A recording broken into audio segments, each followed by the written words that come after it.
So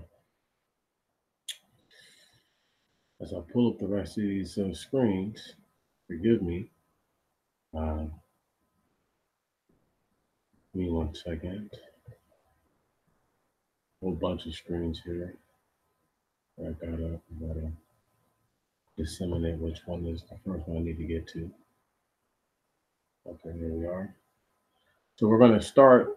A lot of this stuff is just on MSN, but every single article that I'm going to talk about, maybe not in verbatim order, but most definitely um, every article that I'm going to talk about real quickly is here. So you can go ahead and pull them up yourself.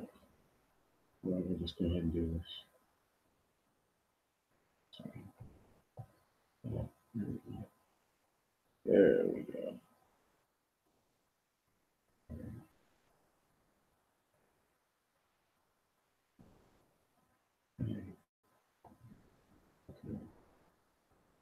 So we all see this picture right here. And this is a border patrol agent dealing with those immigrants. Holding to detain migrants under a bridge in El Paso. Chris Chavez, whoever that is, took the picture. Let's go ahead and hit this read more button.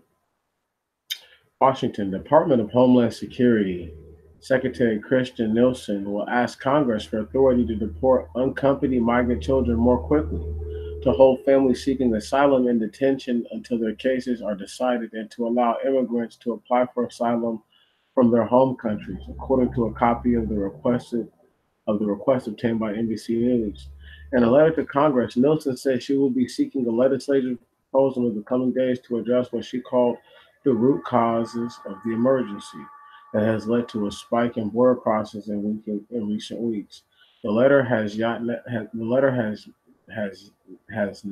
not yet been sent. There we go. Damn, kind of like a, you know what? Excuse me. The legislative proposal would have to clear the Democratic controlled House of Representatives, which is likely to respond with strong opposition. Since February, Customs and Border Protection has seen a jump of number of undocumented immigrants attempting to cross the border each day. Daily border crossings have recently hit a 13-year high, leading immigration agents to release immigrants from their custody rather than transfer them to prolonged detention. The influx has left many charities in the U.S. and Mexico scrambling to provide care and has left many asylum seekers waiting in dangerous areas without shelter on the southern side of the border. Under current law, children who enter from non-contiguous countries, which effectively means children from Central America, means not connected, are transferred from the custody of the Department of Health and Human Services, which work to reunite them with the relative or sponsor in the United States. So stop right there. For all these motherfuckers who be out here trying to say that white people want these darker than certain black people immigrants to come here and act like they're white and play like they're white, this is telling you that that's a load of shit. Okay, if if that was the case, this chick wouldn't even be putting this measure forward. And this isn't smoke and mirrors. Okay, they're trying to kick these motherfuckers up out of here. Like, nah, fuck all that. You know what I'm saying? Get them out of here and get them to wherever they come from. I don't care about them. That's what they're trying to do. All right, and then they're trying to build this wall. But first, we're gonna talk about kicking foes out, and then we'll talk about the wall. Then we'll talk about the East. Come on, let's keep it pushing.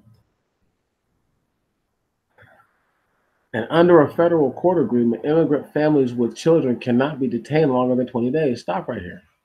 Look, so right now, if you come here and you have children, they can't hold you for more than 20 days, dog. They have to let you go. So, do you see how many people are able to still flood into the country? Right. It's a broken system. If white people wanted them to just flow into the country like that, like they were before, right? They if they still wanted them to do that, dog, they would be wanting that, and they wouldn't do anyway. Anyway, they're feeling real threatened right now. Their whole existence is feeling threatened. Every day they see one of theirs with somebody who's not theirs, and they're feeling it. This stuff is deeper than just geopolitical whatever. Basic human nature has to be looked at when these types of decisions are made. The Trump administration has previously tried to reverse the court decision through executive action, but has so far been unsuccessful. In the letter, Nielsen makes the case that the law's limitation on DHS's ability to deport migrant children is serving as another dangerous pull factor. So what she's saying is that the laws make it to where they can't do anything when it comes to the children.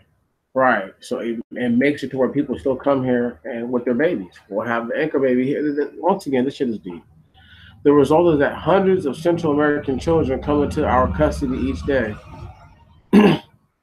away transferred to human and health service or health and human services care, and ultimately are placed with the sponsor in the U.S.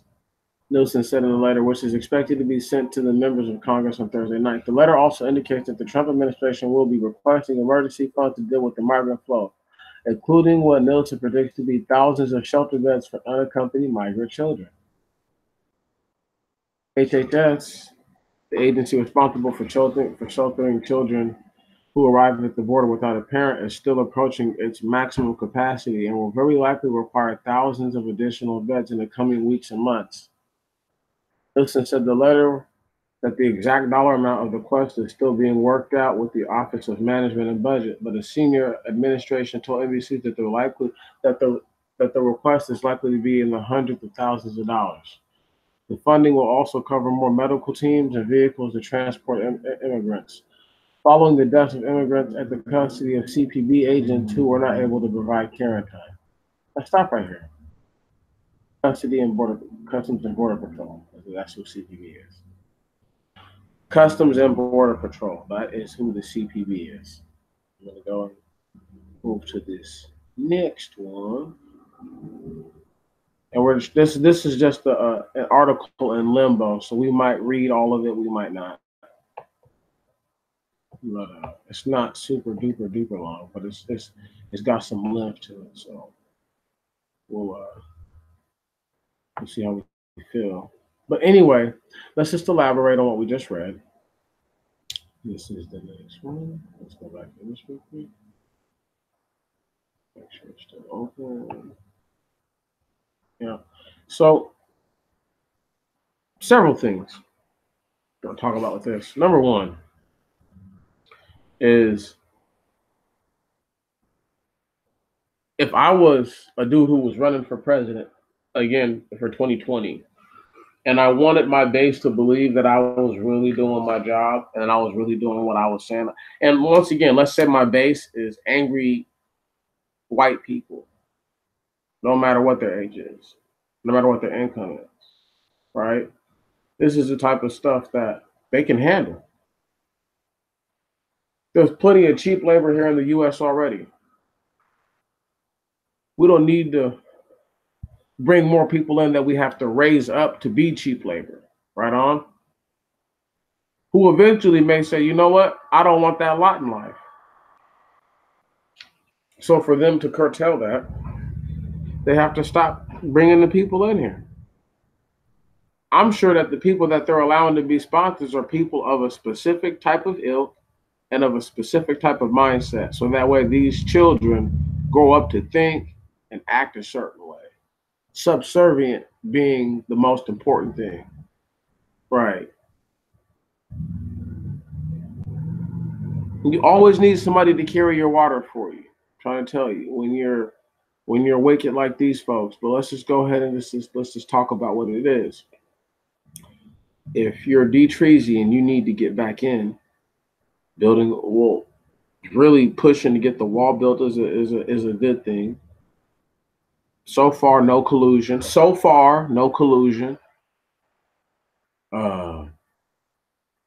You're throwing immigrants out from what it looks like, or at least you're attempting to make the move to want to be able to to hurt the anchor baby movement. That's huge. That's huge. That's huge. That's huge. They're talking about sending these people, the children, back to wherever they come from. They're like, fuck that. Send them back. Send them back to whatever country they live in. Right. People talking about, oh, what do you think happens to these babies? They try to send as many of them as they can back home. Right.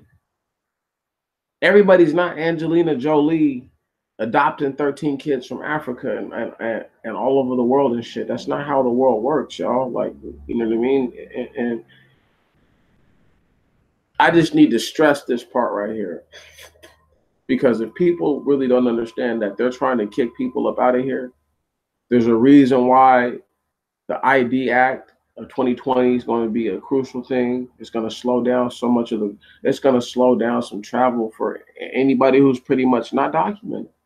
It's going to slow down all their air travel, slow it way down, unless they have forged documents. And then now you're talking about fraud and forgery charges. If you get caught up, like, man, you're once again cookies. And then it gives them reasons to further pass other measures and laws that are more invasive and much more constrictive. Anyway, man, let me just say this, and then I'm moving to this in limbo one, and then I'm going to talk about the wall.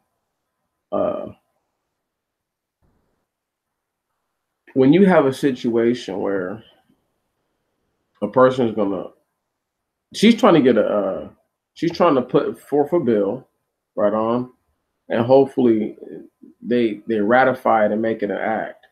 What do they say? The legislative proposal, right? Understand? So they're trying to make it a law. All right. When you say the root causes of emergencies, listen. When you say the root causes of the emergency, she's saying that the reason why they're coming here is because we don't say no to the babies, right? So what they're trying to do right now is take a swipe at the morality of the American people. And I don't mean like a swipe at their already low morale and low morality. What I mean is to further show the world who they really are. Like, we don't give a fuck about nobody. You know what I'm saying? We don't even care about ourselves, so we really don't care about you guys or your babies. And they're just slowly showing all of it, you know. And I need you guys to understand that the walls, the wall, but I call it walls because it's, you know, it's not a straight line. But anyway, the wall, it's directly related to this. It's directly related to this. There's no, you can't separate immigration from the wall. And with that said, we move to this one. Let me close that window down. All right. This is let's just read this headline. This shit is crazy. Border officer secret in Arizona. He was undocumented. Now listen to this. I compared this shit to being like a runaway slave, and a runaway slave helping the overseers catch other runaway slaves. But even though he's a Mexican, to me, this is how treacherous he is. This is a treacherous motherfucker. Now we're gonna read some other stuff about him. Don't let any of that move you, because you have to understand how he did what he did. Marco A. De La Garza Jr. spent nearly 6 years as a federal officer with Customs and Border Protection, working on the front lines of America's southern border in Arizona and doing his best to keep undocumented immigrants out of the United States. A Navy veteran, he was known for going the extra mile. One day, while off duty, he rushed out of a barbecue at his in-laws' house in Sierra Vista, Arizona, when he spotted an undocumented man being chased by the Border Patrol. He tackled the runner and held him until the agents caught up. Few knew Mr. De La Garza's secret. He was undocumented too. The nation's main border protection agency had hired an unauthorized immigrant to police the border. one of at least 4 cases of undocumented workers revealed to be working at federal immigration agencies in recent years. Mr. De La Garza, 38, was born in Mexico and had lied about his citizenship status and supplied his employer with a fraudulent Texas birth certificate that falsely said he was born in Brownsville, Texas. Stop right there. If this man used that same false birth certificate to get into the Navy, right on, it's the same thing. There's no way you got in the Navy undocumented and they knew that and you didn't get citizenship. I met dudes while I was in the Marine Corps who were from the Philippines, who were from Sudan, who were from where was that one dude from? Let's see, he was from like Myanmar or something like that. He was from like one of those places, one of those, those different sounding places, but they were all serving to eventually get their citizenship. So once again, if that was the case, that would have been stated. So that means he lied there too. This dude, he's not a good people. He's not good people. I don't give a fuck what you guys say, because if this was a black person, nailed to the cross. In retrospect, I fully understand now that now that I was being selfish in my desire to serve the country I had so loved. Man, fuck this motherfucker. Sellout piece of shit. Okay? That's what he is. He's a sellout. And see, this is why I hate words that black people only apply. So they try to say that black people can only be, niggas or whatever, right? And then they'll be like, well, other people can act like a nigga. Well, let me tell y'all something. If this dude was black, what he did was some coon ass shit. That's what you would call this movement right here. But because he's not black, what do you call it? Right. This motherfucker was policing his own people. And who God knows if he took a couple of super fat payments from the cartel to move some dope across the border a couple times, before, he was like, yeah, it's getting too hot, or maybe before he got found out. Just, you never know. You understand? And this is the type of shit that like, I can't respect about this country. You understand? But we're going to keep it pushing forward. He wrote, excuse me, I'm going to skip past the bullshit he said. And it says that he was indicted by a federal grand jury on 3 counts of passport fraud and making false statements on his application by a federal law enforcement background check. Now stop right there. What about the military? Right. Now listen to what they say about this.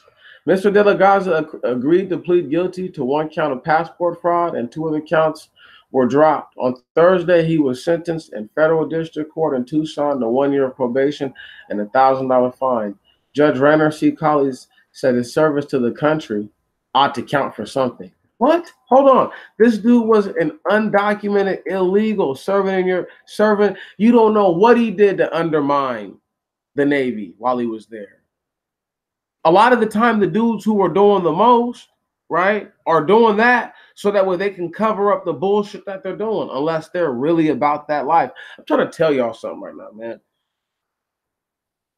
A dude who leaves a barbecue, goes to go tackle a dude, right? But you're undocumented yourself, right? So what he did was he covered his ass because he didn't want for somebody to hear about that and be like, yeah, man, we were right over in the area the other day. You didn't see that guy running from us? See, he covered his ass. He didn't do anything special. This is the type of shit I'm talking about right here.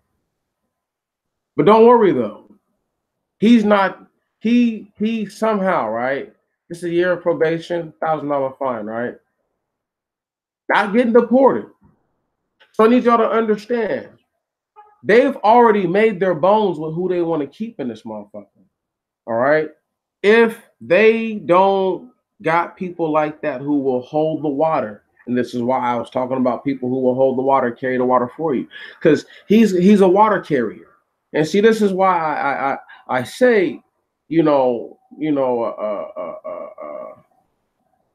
a word like coon, even the term that some of these dudes try to say, the bootleg term, and I find that one, kind of very vulgar in a lot of different ways. But but the one who carries the water for a motherfucker who don't care about him is stupid.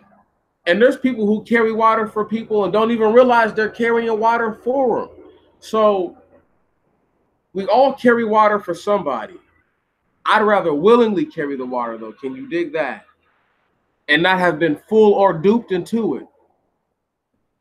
I know I'm carrying water, and I choose to do that. So I choose to carry the water that I'm carrying for my people. But there's people who carry water for other people against their own. And that right there is just totally unacceptable.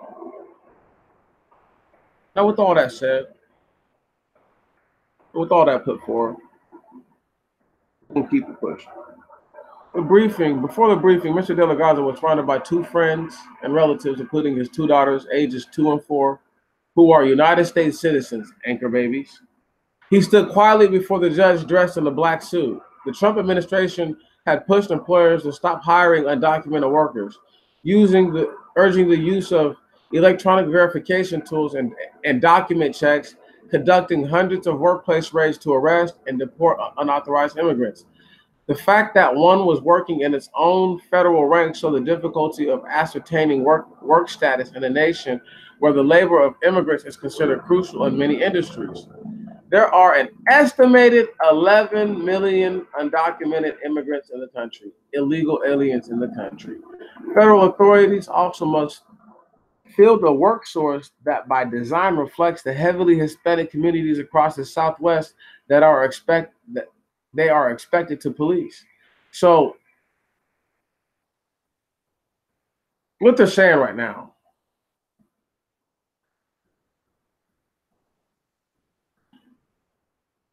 is that they'll give the Border Patrol agents and police forces Hispanic people to police the Hispanics, but they won't do that for black people. That was some slick way of saying that. And the 11 million, more like 20 or 30 million undocumented immigrants in this country, illegal aliens in this country, they're only crucial because that makes it to where you don't have to pay black people what it is that you should have to pay them. If those people weren't here, brother man in the hood would have a job, right on? He would have a job. And it wouldn't be so fast to get rid of him because there's 30, 40, 50 Consuelos and Guadalupes that they can replace him with. But understand, I've always known that that the Chinese restaurants were ran by the Mexicans. We, as a kid, you knew that. As a kid out here, we knew that. I've been in a so-called culturally diverse state my entire life. It's different from me. You see what I'm saying?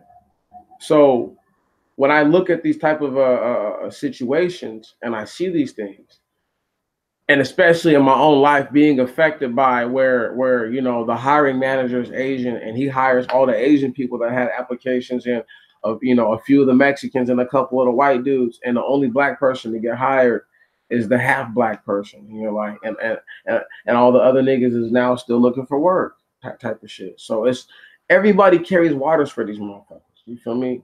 And when black people carry water for them, then people want to call them a coon. But I'm like, I understand, but it's like, what about when these other people do the same thing and the actions are just as detrimental, if not worse in some cases, because you can't even hold them accountable because they're not part of your group. Right. White people would do almost nothing if a black person harmed even the most famous and highest prestigious black person right now. The worst thing that they would do to them is give them a heavy prison sentence or the death penalty, but they wouldn't go after their family. They don't care about black people like that.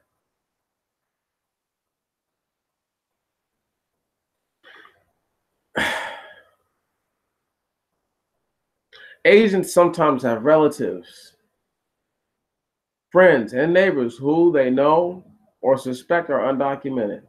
In South Texas, one of the most heavily traveled migrant corridors in the country, Border Patrol agents or their spouses have sometimes hired undocumented housekeepers, as do many of their neighbors. Are you hearing that? So these guys are, once again, these people are part of the problem.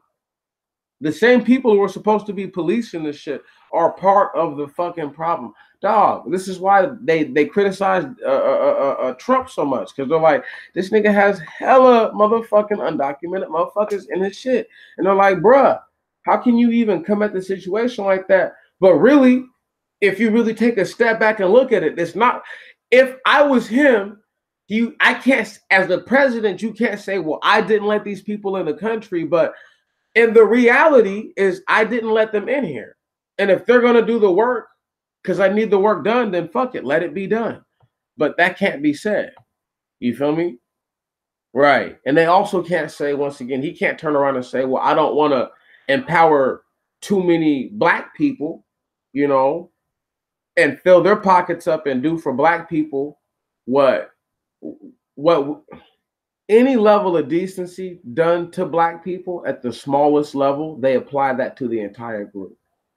So the money that they give LeBron James, they're like, you know what? Fuck it. That's all Akron. And we took care of his whole city by taking care of him. And that's how they think. So you have to understand how these people really possess themselves in the mind to act out the way that they do. But we're just gonna keep it pushing. We'll just get past some of this bullshit. Look, they didn't even want to get the actual picture of this jackass. But you can tell he's not a lighter skinned Hispanic. You know what I mean? He's brown because his hair is jet black, and you know, you can tell he's not a white dude. He's not a Spaniard. Even if he has a little Spaniard in him, he's dark. And that's the type of shit I'm talking about. Once again, suck ass motherfucker, man. One of those cases involved Antonio. No, we're gonna skip past all this. So this is the second dude. Ortiz was a dude with a fraudulent birth certificate, also served in the Navy.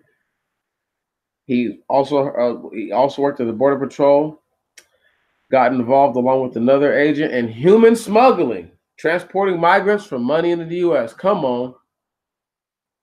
Was only sentenced to 5 years in prison. Come on, man.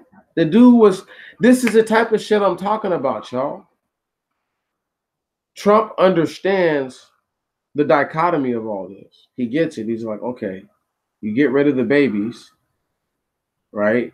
That dampens and lessens a person's willingness to brave that journey. Because if they're just going to try to send you back to your country of origin, and then you have to apply there for asylum, from there for asylum, oh man, that's way different. Changes everything, right? Changes everything. They get to pick and choose from which babies they want to keep, which ones they don't. Man, this shit is, anyway, y'all don't understand. Y'all do understand. Y'all get it, but I'm saying, like, there's a whole lot of cats who, you know, who are going to stop in, who I know don't know me, and that's why I can tell them that they don't understand, because they don't deal with this stuff enough. They don't even look at it enough. They don't even understand how it really works. They're putting the border in California, not just, they're putting that wall in California, in Arizona, and in Texas. I need y'all to understand. There's no way they're going to run it in one straight line. They're building walls, not just one wall. They're making it seem like it's one giant wall, but they're building walls, ladies and gentlemen. He got security clearances, background checked multiple times, and was surprised as everybody else to find out that he wasn't a U.S. citizen when he got arrested on the alien smuggling charge. Listen, that means that they didn't do anything. Right on? When he went to the fucking Navy, just like the other guy, there's probably a recruiter there who was undocumented, who pushed them through. Right on? They were able to get out with their Navy credentials, get into the Border Patrol. There's no need to really run your background, because when we run your background now, yeah, you are going to come up as a guy who served in the Navy. Bam. So you got good credentials there. There's nothing else to really look into. Right. You don't got no No arrest record, nothing like that. Come on now. And you got the fake birth certificate too to back it up. Y'all, are you hearing me? I told you, but it starts at the recruiting level though. Come on. Bet you I bet you the recruiter that he had probably knew the same people that he got caught up with in the human trafficking stuff. But that's neither here nor there. Back to Mr. De La Garza real quick, and then we're gonna end this. He worked at the port of entry, Douglas, Arizona, about 120 miles southeast of Tucson. He lived with his wife and children, 40 miles west of Douglas, the town of Hereford, and appeared to relish his job, filing his home with mugs, clocks, and other trinkets bearing customs or Navy's logos. Look at this guy, just a complete sellout, right on, complete sellout, complete sellout. I don't even want to keep reading about this dude anymore. He's a bastard. He's a bastard. He's a fucking bastard. He really is. I'll read about the wall next.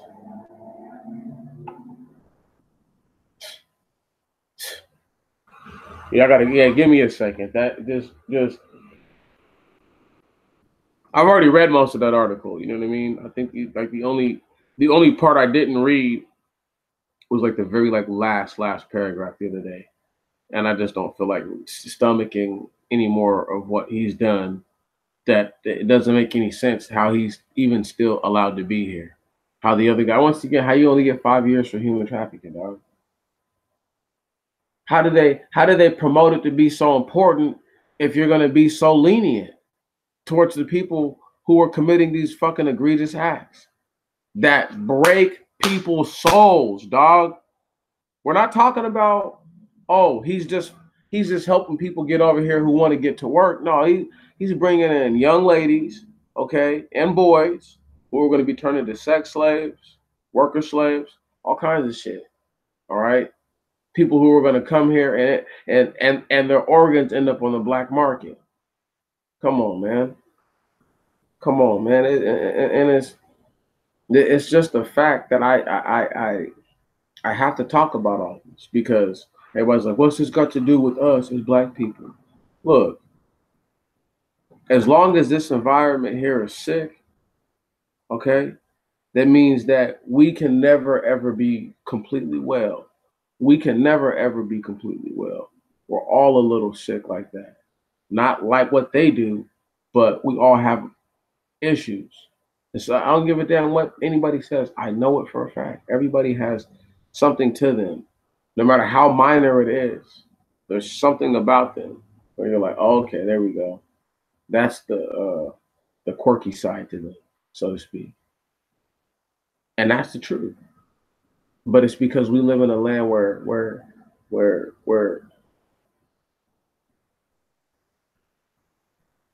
the ability to be vulgar and wicked and evil is the order of the day. You see? The reason why I get so upset is because I'm just like black people. If this is our 400-year trip is up, or anywhere close to it, if we're even closing in on our 400-year journey, right? Or if have they stolen more than 400 years from us? It's like I've got to know. I've got to know. Got to hold this year to the wall. I got to hold this year to the fire, and this wall is a huge part of it. We're about to be a third into the year, in 2 days. Right, a whole 1/3 of the year already, and in 2 more months we'll be halfway in. See, this year's got a little bit of time to show me something. This is what I'm talking about, y'all. I know it sounds crazy that I've been doing this, but this is the exact point of this. I just want to and the whole point of the weekly updates is just to talk about different stuff, but things that are happening here that we can speak about. Now, just understand this. I've already named several states, right, that they're going to put that wall in. Now, apply this article to several states, and not just the land that you're going to hear about. If Trump's border wall becomes a reality, which it already is, here's how he could easily get private land for it. On March 15th, President Donald Trump vetoed Congress's attempt to stop him from declaring a national emergency to build a wall along the United States border with Mexico. His construction plans still face court challenges, but if the effort survives, you can expect this to happen in the near future. The federal government will begin seizing private land to build the wall, a process known as eminent domain, meaning we run this shit.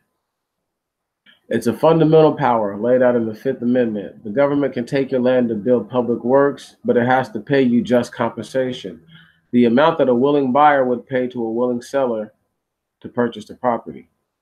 But the federal power to seize lands contains none of the landholder protections commonly found in state and local jurisdiction. The federal government rarely loses its bid to take land. Under a special procedure, federal officials can file a declaration of taking that results in a court granting immediate title to the land. Bulldozers can roll the next day. The only fight, essentially, is over how much money the property owner will receive. Holy shit, right? 15 months ago, ProPublica examined the Department of Homeland Security's use of eminent domain to construct the first border barrier, then called the fence. The Secure Fence Act passed in 2006 with bipartisan support. Listen to that. The Secure Fence Act passed in 2006 with bipartisan support, resulted in 654 miles of fencing along the 2,000-mile border. What we found was troubling. Wealthier property owners who could afford lawyers saw their compensations offers triple on average, while poorer landholders took what the government offered or bargained on their own for slightly more. We were puzzled, however, to find that the Homeland Security appeared to have ignored the one federal law designed to protect the rights of property owners from lowball offers by the government. The obscure Uniform Act requires the government to conduct formal appraisals to establish the worth of any property valued at more than $10,000. Those appraisals are supposed to be done in concordance with the exacting guidelines spelled out in the 262-page federal manual. The government is supposed to negotiate fairly and without coercion. We knew Homeland Security had the ability to waive those protections, but we never found concrete proof that the agency had done so until now. Almost 2 years after filing a Freedom of Information Act request, Homeland Security released a copy of the formal document that allows the government to ignore many safeguards built into the act. The document underscores just how easy it is for the federal government to eviscerate what is already a pretty toothless law. As it turned out, all it took was a 2-page letter signed by a mid-level bureaucrat in the U.S. and Customs Border Protection, an agency of Homeland Security. Stop right there. Did y'all hear that?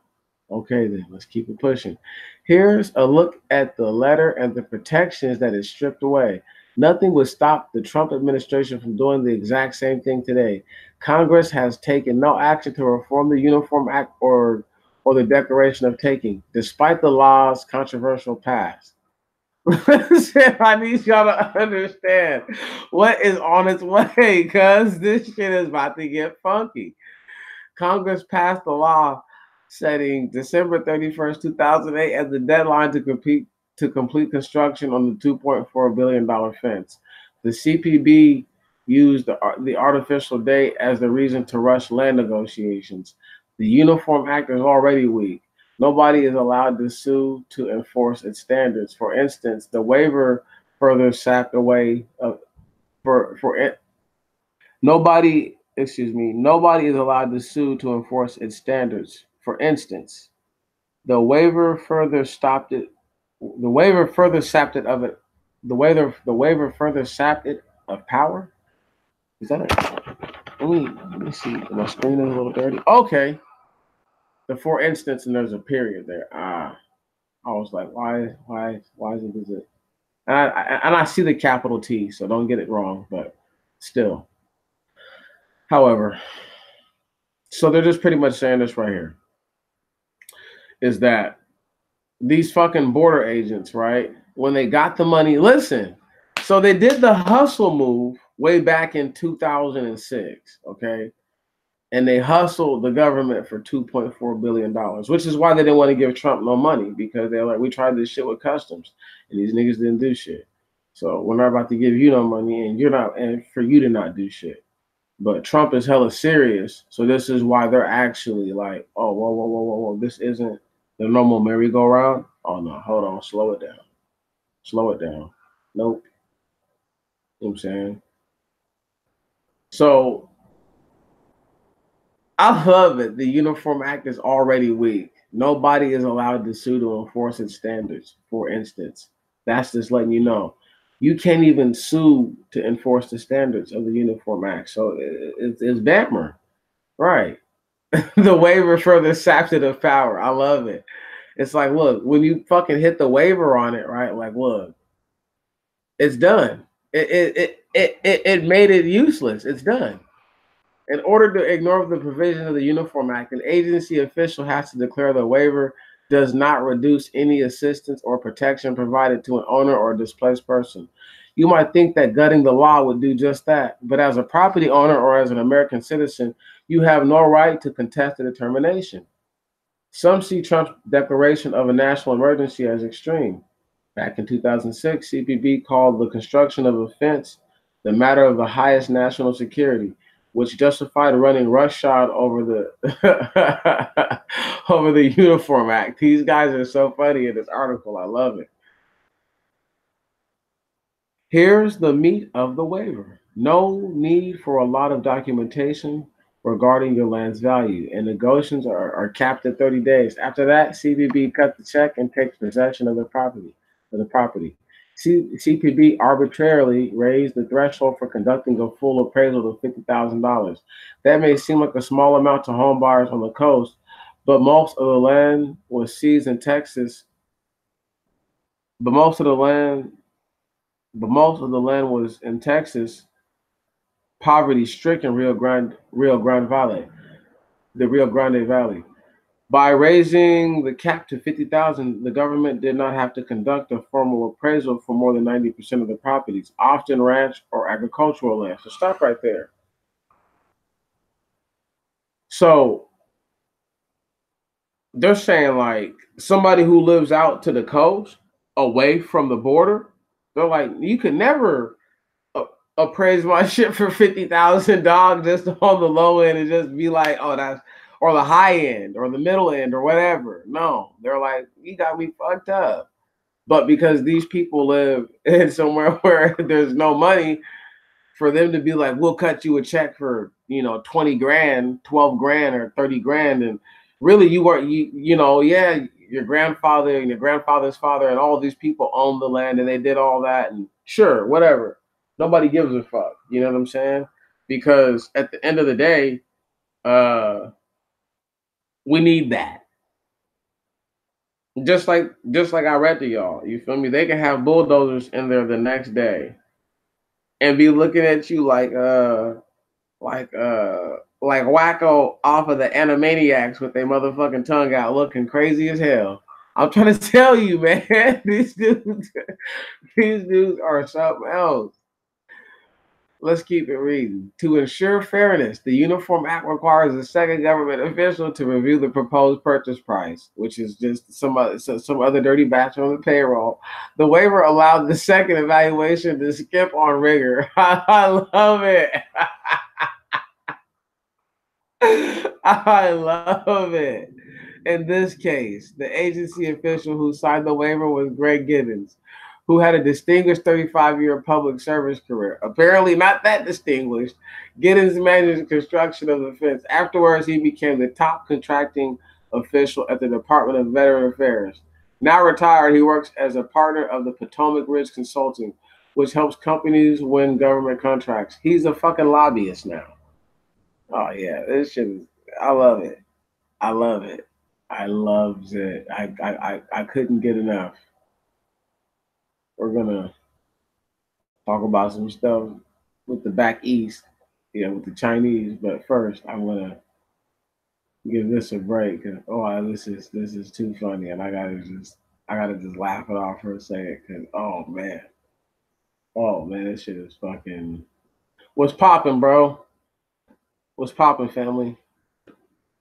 This shit is too funny. Anyway, man, it's really a blessing to really read all that stuff. You know, you're gonna if you didn't get it from the beginning, you're gonna probably want to go back and really catch it, bro, because there's a lot going on. You know, um, Trump, Trump's administration, the little chick, Christian Nielsen, she's trying to uh, to to to pass a law or get a law passed or put through the Congress or whatever. You know, to uh, to make it easier to deport the children. You feel me? Of the so-called asylum seekers. Um, like that, and then and I'm not sure if you were hearing the one where I was reading about the dude who was, he was a border patrol agent, and he's a Navy veteran, and he's undocumented. This shit is just is madness. You feel me? It's complete, absolute madness, dog. But that's how it goes. And then, as you just heard right there, man, if not if, as I told y'all, they're building the wall already, nigga. Trump's about to use. If people don't take the money that they're giving, that's another reason why they need money for the wall, so that way they can buy people out of their property and try to be as fair as they can about it. But nigga, if they act stupid, you would just get bullied out your land and get cut a little ass check and told to go fuck yourself. And that's how it'll be. I'm trying to tell you, man, these niggas don't understand, dog. It's about to go down. They don't have to respect what I say, bro. They don't have to like what I say. They don't have to anything that I say. Okay? They damn sure don't have to listen to it. But when the things that I say take place more and more, little by little, I know for a fact I'm not tripping. It's all right. Now let me go ahead and pull up this next little article about the Chinese. You love hearing about the Chinese for some odd reason. I don't know why. They ain't shit.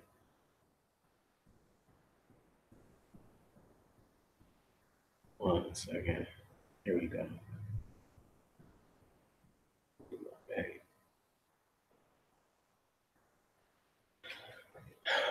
Chinese farmers need lifeline to ride out wave of U.S. imports and trade war deal. Agribusiness tycoon says right there.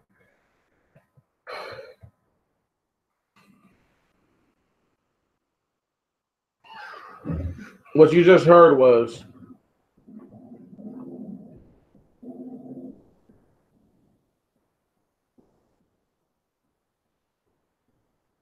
dude wants the government to pay for the lifeline for these farmers. He's a billionaire more than likely, but he doesn't want to pay. Right on. He doesn't want to use his own money to keep afloat something that he gets paid off of. That's really the bottom line to what you just heard, but let's just go ahead and break it on down. The Chinese government needs to improve its fiscal and industry policies to protect domestic producers expected to be squeezed by higher imports of U.S. agricultural products, according to agribusiness tycoon Lu Yonghao. More imports of soybeans and corn will help reduce the cost of raising livestock, but Chinese farmers and animal feed industry in China will definitely be under pressure. Lu said on the sidelines of People's Chinese Political Consultative Conference on Sunday. Agriculture in the United States is so much more efficient than in China, and they will have the upper hand. I told y'all they feed the Chinese, man. Okay, the Chinese have to sell what they get. See, once again, this shit is so deep. You know what you're hearing right now, right? Is when we were actually making a little bit of money off of this, these people were able to eat, right? And we didn't. There, there's a the most polite way I can say this is that they don't care enough in China to feed those people. And they would rather sell what they could feed somebody with and make a dollar with, right? And then say, look, take the money and go buy something to eat now. but you got to have something to eat to do that with. See, this is why it's an ass backward system. But anyway, we're just gonna keep it pushing. Liu, the 67-year-old billionaire chairman of China's New Hope Group and CPPCC member, runs the country's biggest agricultural conglomerate, mega conglomerate. Fucking liars. Each year, the company produces around 20 million tons of animal feed and processes 1.3 billion chickens and 8 million pigs, according to its website.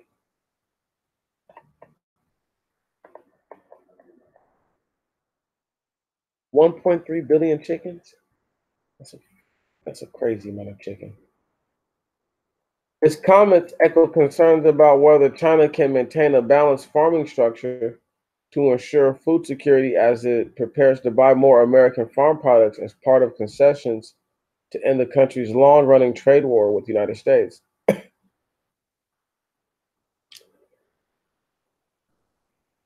They're trying to look. I'm gonna tell you what it is. All that food that's over here that's going bad that they're recalling, they're like, look, man, send some of that shit over here.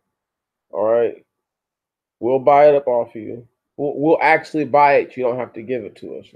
So once again, this goes back into Trump, being in his feelings about saying that, oh, it's been an unfair deal with the Chinese and they've been ripping us off pretty much.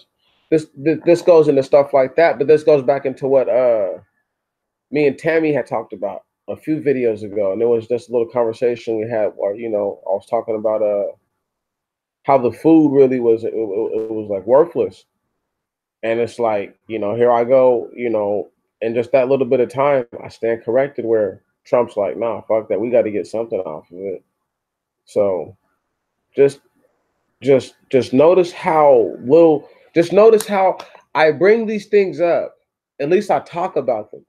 And they're just now changing because for a long time running, that's how it was. The thing with the student loans.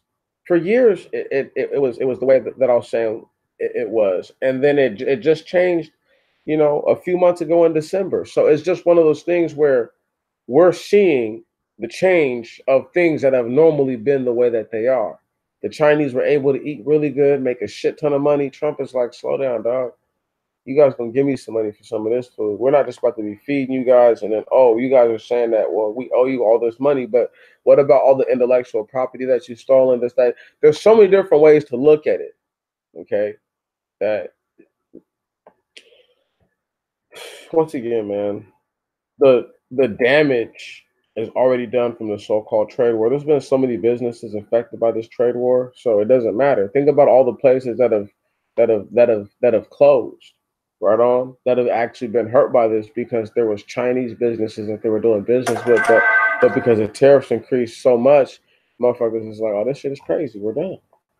Man, it's crazy, man. It really is sickening. In a meeting late last month, Chinese Vice Premier Liu He and U.S. President Donald Trump agreed that China would buy an extra 10 million tons of U.S. soybeans. China has also proposed to buying an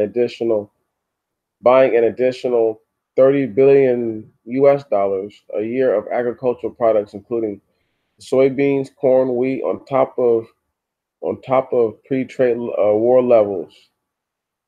So they're saying that they're going to buy what they were buying before the trade and what you're just saying.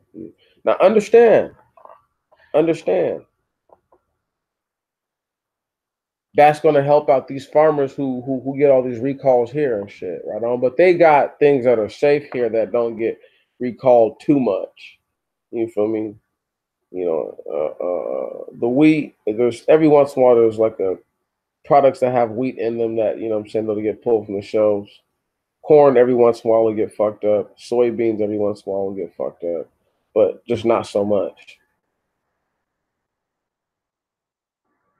And let's go ahead and knock the rest of this article out. Let's just keep it pushing. And once again, the Chinese have been winning so much. I got another article I'll probably read to you guys tomorrow, right? And It's going to be epic because if you guys just understand how the Chinese are about to be in a shitstorm, because this next article I'm about to read to you guys is about to be about Trump talking about ISIS, but now they're talking about these niggas is in a West Africa. But I'm about to break this shit down. It's deep, because obviously the Chinese have interest in Africa right now. So the last thing that the Chinese can really afford is for ISIS to be bothering their interest in Africa. But if the Africans ask the U.S. to intervene first, she understands. So, right, right. Do the Chinese want the Americans romping around, things that they've invested, who knows how much money in, possibly destroying in a so-called fight against ISIS? Come on, man. This shit is so deep. Anyway, before people try to, undermine what I'm saying, that they'd have to understand how human emotion works. Anybody can be like, "Oh, don't get emotional. Don't trust me. You might not act directly on your emotions right then and there, but trust me, certain every level of every decision you make is based on some type of how you feel. Okay? When you get hungry and you eat, it's because you felt hunger. That's not. I don't know how. I don't. If that's emotional to you, then sure. But I'm just saying though. So if a person gets angry and then they make a decision in their anger, certain a part of that decision has to be based within the anger, even if they don't go with the first thing that came to their mind. Believe that. And here we go. He said the government could offer farmers and companies more subsidies to help them upgrade production. But subsidies are a vexed issue within the World Trade Organization ruling on Thursday that China exceeded internationally agreed upon standards for domestic support of rice and wheat farmers, allowing Chinese farmers to artificially deflate the prices of crops around the world. You hear that right there? You hear that right there? So the Chinese pushed out so much rice and wheat and sold it for so low that other people had to sell their shit for the low, right? But you have to realize though, if they're not kicking out as high quality of rice or wheat, then what they're able to do essentially is put their bullshit out there and then go buy some good shit for cheap. And y'all need to understand. Anyway, the hustle game is so vicious. It's like taking a bunch of bad dope and going out there and flooding the streets with it. And niggas who have good dope, right? The bad dope is just good enough as getting niggas high. And niggas who got the fire are like, well, I still gotta sell my shit, so I gotta sell it somehow. So now they're selling it for a little less, and now this dude who's made a bunch of money off of selling this bullshit can come buy your good shit, and because you're selling it for a little less, he can buy a lot more of it at a price for a little less. Come on, let's just put it all together. The original complaint filed by the Office of the U.S. Trade Representative in 2016 accused China of exceeding standards for domestic support of wheat and rice farmers by as much as 100 billion U.S. dollars. So not only are these dudes doing a number in on the pricing, but how much money they're giving these guys to actually do what they need to do, right? They're like, look, you're not supposed to give them that much money to do the fucking work, dog. Right on. You feel me? You're not supposed to you're only supposed to put so much money into this. And you guys are putting way too much money into it to where the other people around the world they're only putting so much money into it. So the idea is that you put so much in, I put so much in, he put so much in. Nobody can really ever control the game. But if we're not following the rules, then we can run the game because, like I told you, we can put a bunch of bullshit out there. Trump said on Twitter on Saturday that he asked China to immediately remove all tariffs on our agricultural products. Last year, in retaliation for U.S. duties on Chinese goods from food to smartphone equipment, Beijing imposed tariffs of U.S. agricultural goods, including soybeans, sorghum, and pork. cutting shipments of those goods to China. No, not to talk about fucking what it did to beef. There's companies in China that have totally they're done who are selling beef. Like they're already done. Like they've, they've either had to start dealing with Chinese farmers who have cow out there, which is just lower quality cow apparently, or just go out of business because they don't want to do that. China imported 135 tons of U.S. soybeans in January, almost double the December figure, but a fraction of the 5.8 million tons brought in a year earlier, according to the Chinese customs data. So understand right here.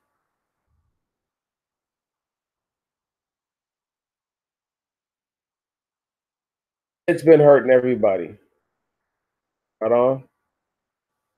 Chinese have been able to undercut everybody, or not everyone, but enough groups within the region to where they're the only ones with power within those, who have those products. It gives you a large range of leeway. If you're the Chinese, and if you're a group who's trying to compete against the Chinese, obviously that'll make you feel some type of way. Now, with that said, the U.S. has played bulldog for forever, so I'm not acting as if the U.S. should in any way, shape, or form uh, be on top. But this is just I'm just trying to just project to you how the U.S. looks at you know the other side of it and how other countries are going to look at it. I got another article for you guys, like I said, tomorrow, and it's gonna break down how so many countries are pissed off about China right now. You know, and China's hurting. Okay, China's going through a lot of stuff. Like, I really do believe the Chinese may have bitten off more than they can chew. I really do believe that. I mean, anyway, let me go ahead. Chinese haven't made it their mission to go around punking on people for the last, couple hundred years. The Americans have. White people have. They've made it their mission to go around punking on people for the last 400 or 500 years. Any and everybody they can punk on, including each other. So, for groups who stayed within their regions and just punked on the people in their regions, it's totally different because the world has changed. It's not what it used to be. So let's go ahead and read this right here. Trump says ISIS is defeated, but in West Africa there are fears extremism will get worse. And that's the Malian Prime Minister Some Somelu Bobie Maiga pays tribute to UN peacekeepers killed amid operations in Mali during Peacekeepers Day on May 29, Bamako. Days after President Trump declared the Islamic State Caliphate had been eliminated in Syria, the Prime Minister of West Africa's most turbulent nation urged the United States to shift attention to a rising extremist threat in the Sahel. Malian Prime Minister, whatever that guy's name is, visited Washington this week to ask U.S. officials to bolster support for his country's fight against terrorism, warning that the weakened Islamic State in Iraq and Syria could jumpstart the flow of extremists across the Sahel. Africa's arid northwest worsen the region's security and jeopardize American interests there. I stop right there. If y'all only understood, you know, how this shit is really working, right? You know what I mean? They're just asking anybody. You feel me? You know,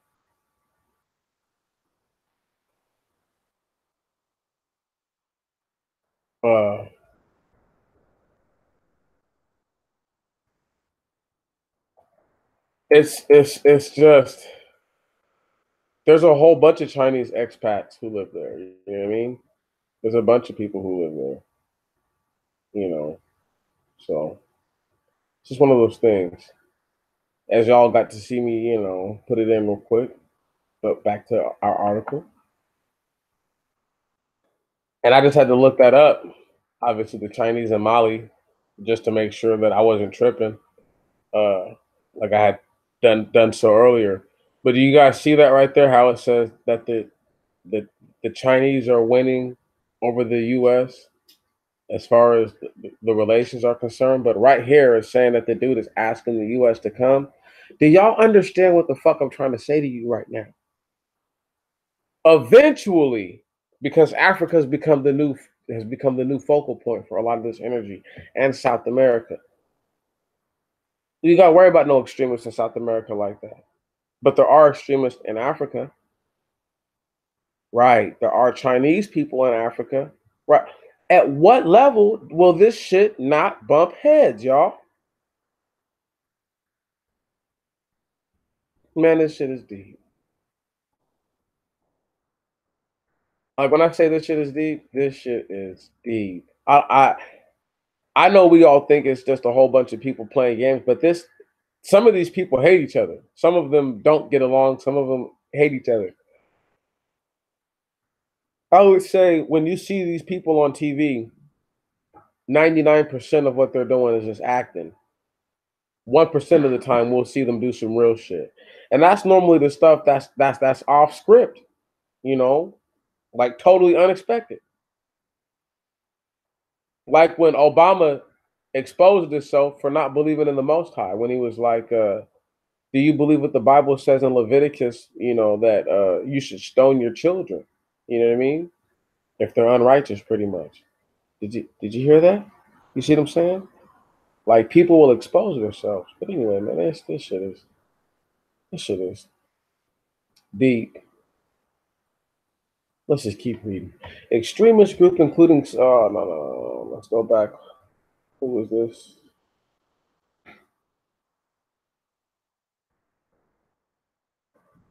Mali insecurity is the essential key to international security. Are you hearing what he's saying? Mali insecurity is the essential key to international security. He's saying that right now, whatever's going on in Mali, okay, is so crazy that the whole world could be shook up by the shit. Okay, I'm just throwing it out there. Extremist groups, including some affiliated with the Islamic State and Al Qaeda, have wreaked havoc across parts of West Africa and the Sahel. In 2012, an Al Qaeda linked extremist infiltrated Mali, taking control of some of the country's territory. A French intervention eventually beat them back, but parts of Mali remain a hotbed for extremists. In December, the White House unveiled a broad African strategy that includes prioritizing efforts to counter radical Islam terrorism. But the Pentagon has also announced plans to slash 10% to slash by 10% its presence in Africa, where about 7,200 U.S. troops and personnel are stationed. MIGA said Mali is not demanding a massive presence of American soldiers, but wants Washington to supply training and equipment to help its military counter violence that has claimed the lives of hundreds of civilians this year. MIGA met with the White House National Security Advisor John Bolton on Wednesday. Bolton tweeted that he had reiterated our commitment to partner with Mali to defeat threats from terrorist groups in the Sahel. The White House did not respond to requests for comment on the nature of the commitment. MIGA's visit came days after one of the deadliest attacks on civilians in Mali in recent years. And Islamist extremism, reactionary ethnic violence, and heavy-handed security forces have led to deteriorating security situation there. Whoa. So, Islam, ethnic cleansing, and heavy-handed security forces. So pretty much, poor politics have led to that fucking situation. On March 23, gunmen targeted members of the Fulani ethnic group in central Mali, killing at least 157 people, many of them children. The UN, the United Nations, and the International Criminal Court are sending experts to investigate the massacre. The attacks may have stemmed from a conflict between Islamic extremists who have successfully recruited some Fulani and anti-extremist vigilante groups. Conflicts between Fulani, who are predominantly Muslim herders, and other ethnic groups have erupted across West Africa as competition over land and resources has grown. In Mali, extremist groups' recruitment of Fulani has amplified those tensions. Human rights groups have documented, and self defense groups have, in some cases, responded by targeting Fulani's over perceived allegiances to extremists. The mounting violence between Malian communities has worsened the crisis in parts of Mali, the crisis in parts of Mali that were already prone to extremist attacks. Earlier this month, militants attacked the Malian military, killing at least 23 troops in the same region where Saturday's attack took place. Insecurity has spread despite the presence of French troops and the UN peacekeeping mission in Mali. A third of all attacks and 12% of the related deaths in the Sahel uh, since November occurred in Mali. Holy shit. According to the Armed Conflict Location and Event Data Project, a non governmental organization, militants have targeted civilians 145 times over that period, a 150% increase compared with the same window a year before. The government is ill equipped to deal with the surging violence, analysts say. Mali is nearly two-thirds desert, with porous borders, and does not have enough soldiers to patrol a nation nearly twice the size of Texas. The stage was set for Mali's unrest in 2011 after Libya collapsed with the fall of Muammar Gaddafi. After the murder of Muammar Gaddafi, you mean, said Adotwe Akwi, Deputy Director for Advocacy and Government Relations at Amnesty International USA. Fighters fled south and west, and weapons poured into the Sahel. The undoing of the Islamic State in Syria has raised fears for the group's downfall in the Middle East could feel a similar rush of chaos in North and West Africa. That turns small groups that could do a little damage into really destructive forces, Akwi said. ISIS may have lost its territory, but you don't know where they're going to reappear. And West Africa is clearly a porous place. MIGA acknowledged the government's resources are spread thin, and the lack of infrastructure and equipment has made it difficult for the military to control the widespread violence. The country has long relied on France for backup, and about 4,500 French troops are based throughout the Sahel. The UN peacekeeping mission has nearly 15,000 military and police personnel in Mali alone. Now, Mali wants extra support from Washington. The flow of U.S. military hardware to Mali dropped off after the 2012 coup d'etat that set off a long period of instability. Previously, the Pentagon had provided more than $5 million in new vehicles, including 37 Land Cruiser pickup trucks and communications equipment to Malian troops. Mark Porter, an American special advisor to the Malian Prime Minister, said that the government soon plans to ask U.S. for equipment, including the C-130 and Black Hawk aircraft, to assist in the fight against extremism. A C-130, huh? Get the fuck out of here. Commander Candace Tresh, a Pentagon spokeswoman, said she cannot discuss specific content of internal conversations, including pre-decisional intentions. But experts warn against providing further equipment to the Malian military, which has faced accusations of widespread human rights abuses in its crackdown on extremist violence. Judge Devermont, Director of Africa Program at the Center for Strategic and International Studies, said Mali wants to outsource security responsibilities to the U.S. and France while doing as little as possible to address underlying matters. I love it. Dirty ass Africans. Every time. Every time. And we will get to this last article here in a second. But first, I'm going to enjoy just chopping it up about that, because that right there, that shit is crazy. Stop sharing. That shit is crazy.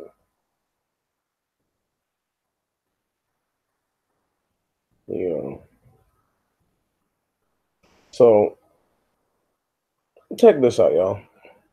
What up, Steve? Check this out. This is crazy. This is deep. So how long until the Chinese have to get involved in Africa? Because what you think that the Islamist extremist guys would only be in West Africa? Why wouldn't they be all over Africa? Huh? Think about it.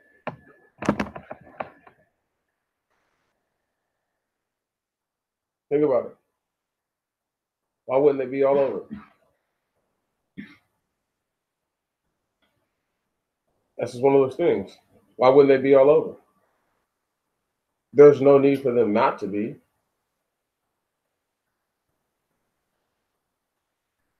So the whole question is which one of these countries? The Africans don't even do the dirty work, dog. Did you hear what the white dude just said? Which is what pissed him off. He was like, these African dudes want the U.S. and the French to do everything for them, and they want to do nothing, and then they don't even want to address the underlying issue. And you know what the underlying issue is, right? Is that you have all these different ethnic groups that are being forced to congeal, right? Right?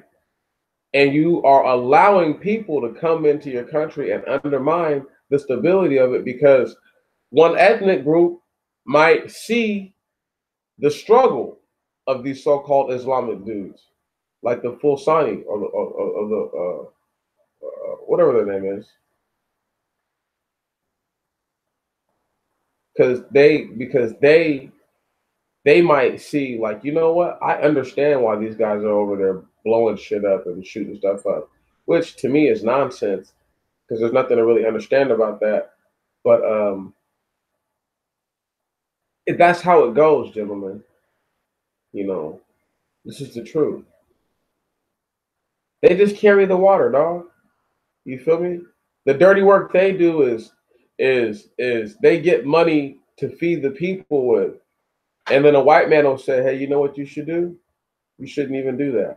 You should do something else. You should give me some of that money so that way we can go sell dope in America, and then I'll send you the money when the money doubles up." And then the money never doubles up, but he took the money from the people anyway. So now he has to go and tell people lies to the people, and then when the people get mad at him and say that he's a fake, phony, or fraud, he gets angry at the people, and then he lashes out at them. That's how it always goes. It's always some bullshit like that, you know. The U.S. government is purposely allowing this situation. See, the Chinese want the Americans to take care of this, so that way they don't have to use their own stuff. But at the same time, the Chinese can't allow for the situation to get too out of hand. Right? They've poured billions of dollars into the infrastructure of Africa, all over it. So I'll tell you, it's about to go down. Isolated Madness is going to be the funniest one when we read that article. So this dude rolls up to the Scientology church. Matter of fact, let me go ahead and pull it up.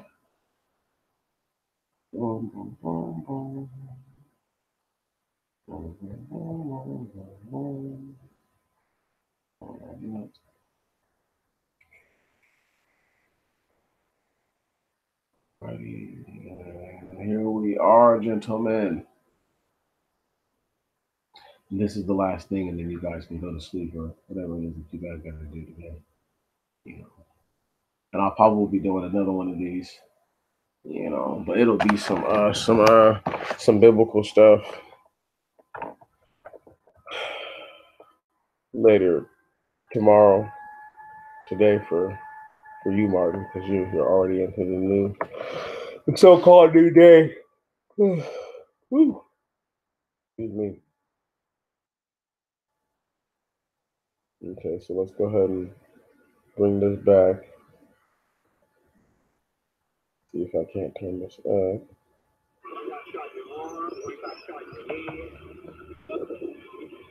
just came out. Well, we stayed inside the house for a while because we didn't want to come outside. How many shots would you say you heard? About 3 or 4.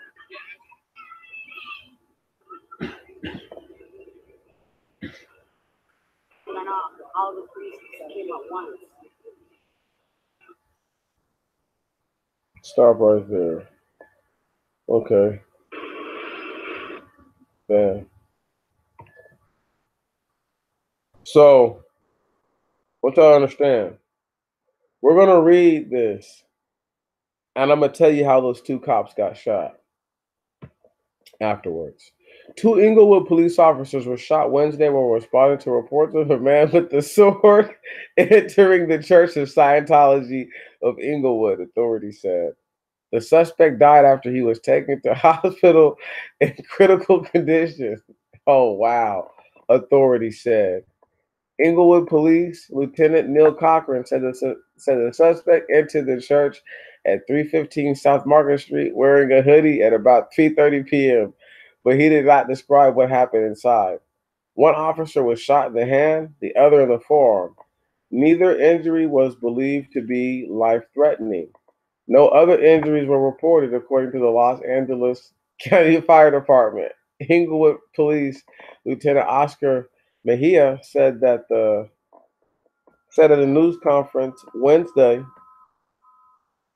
evening that police are still trying to determine whether the suspect had a gun. At this point, police believe that only the man who drove up to the church in his white Bentley and entered the church with a very large sword was involved. There were about 5 people in the lobby when the suspect entered. Mejia said police have not identified the suspect and did not know how or why he entered the church. Man, this shit is crazy. He added to speculate about that would be improper. The Church of Scientology said in a statement, "We thank the Inglewood Police Department for their rapid response in protecting our parishioners and staff members. These officers are doing a heroic job protecting the community and keeping houses of worship safe." Catherine Ferris, 35 of Inglewood, rushed over to the church after getting a text message from a friend who was inside the building. Her friend told her that a man entered the church acting peculiarly and was shot by the police. Ferris said she was initially worried, but was glad her friend, who was waiting at the police station to be interviewed, was not hurt. Witnesses at the scene of the Market Street in downtown Inglewood said that the area had been closed off by police. Rebecca Hirsch, an employee at the store that sells candles across the street from the church, said she heard a pop like a gunshot about 3:30 p.m. So this is about where it happened at. Okay. Inglewood is right here. The Church of Scientology is about right there. They say, look, it's just right off one of these little freeways. Market Street was then closed off by authorities, she said, and was told by police she couldn't leave the stop. Botanica La Milagrosa. They took a young man away in the ambulance. Hirsch said. Ron Sigger, 52, goes to the Market Street Bar and Grill every week. When he arrived Wednesday about 4:30 p.m., Sigger was surprised by police tape cordoning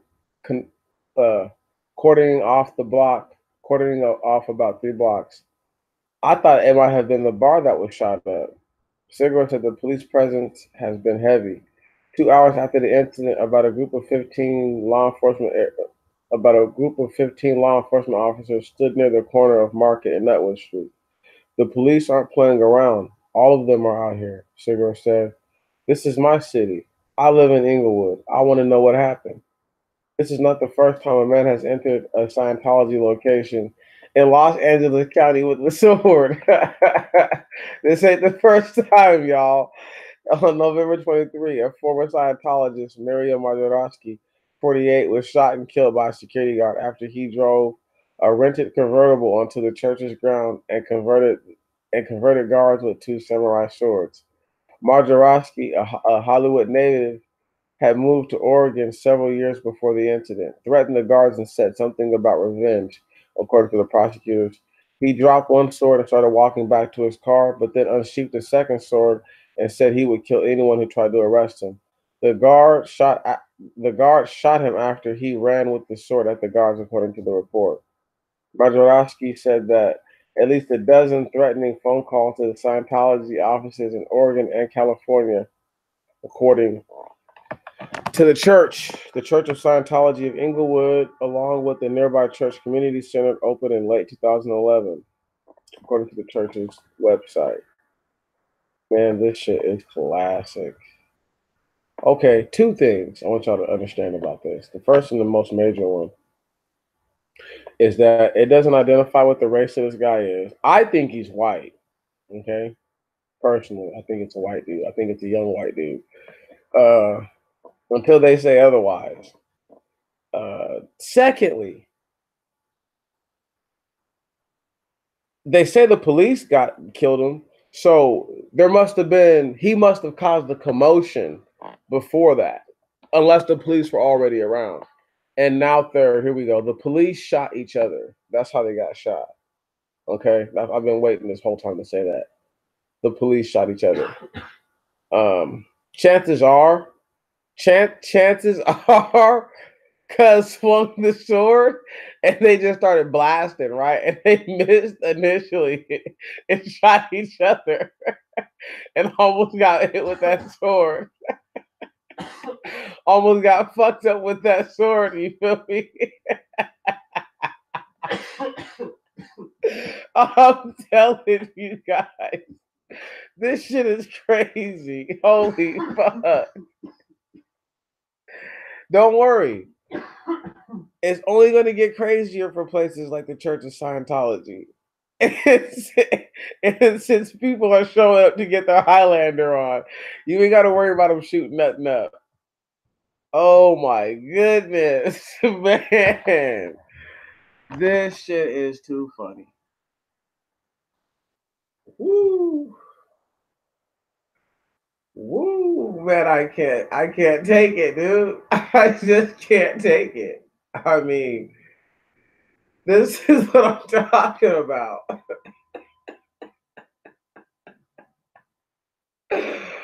Oh my goodness. Give me a second to compose myself, please, because this shit is epic. All right. As I get ready to wrap up this little weekly update, I just hope that you guys really just enjoyed, man. It's a whole bunch of off the wall stuff. You know what I mean? Everything seems random, but really it plays into things at a more specific level. If I had to talk about why that happened at the Church of Scientology and why people don't show up to these other churches with guns, with swords as opposed to guns.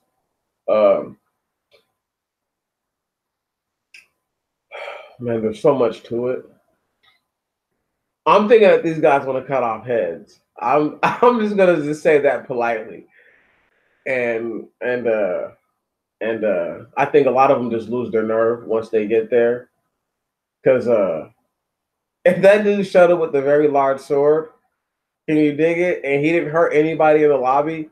He was there to hurt somebody. He was there to hurt somebody specific. Like, that's how I know. Like, it's personal. Whatever happened, it took place personal.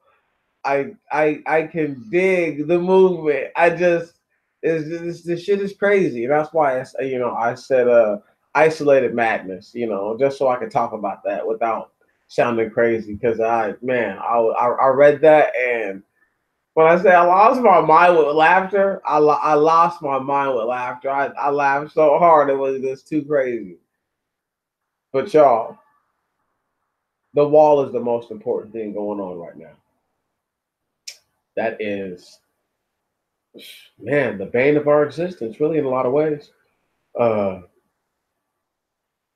Once we know that they're building that wall and there's nothing stopping it, oh my! I mean, I know there's nothing stopping it, but I mean, like, once it's official, like, just like there was no collusion, there is no collusion, or maybe there was. Like, once we get to that level of understanding that the judges and these courts aren't going to hold Sir Detrezi back from doing whatever it is that he's trying to do, him and his administration, oh, it's over. It's over. Like, when I say count down the days, y'all. till this bitch is done. Once that wall is coming up officially, count down the days. Count down the days. Literally, you can just start counting down and feel good about it. And people are like, oh, he doesn't know what he's talking about. Those are exactly my favorite kind of people. Count down the days, y'all, because it's coming. Our time is coming. When has a thief ever willingly given back something that they stole? Right. Oh, virtuous thief, huh?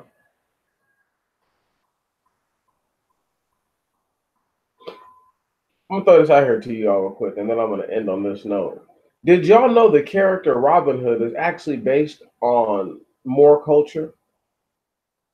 And they're based on when the Moors invaded the Byzantine or Byzantine Empire and pushed themselves into France and all these other places. That's neither here nor there. That is neither here nor there, but that's actually where it all comes from. And I just wanted to talk about that real quick. I just wanted to put that out there.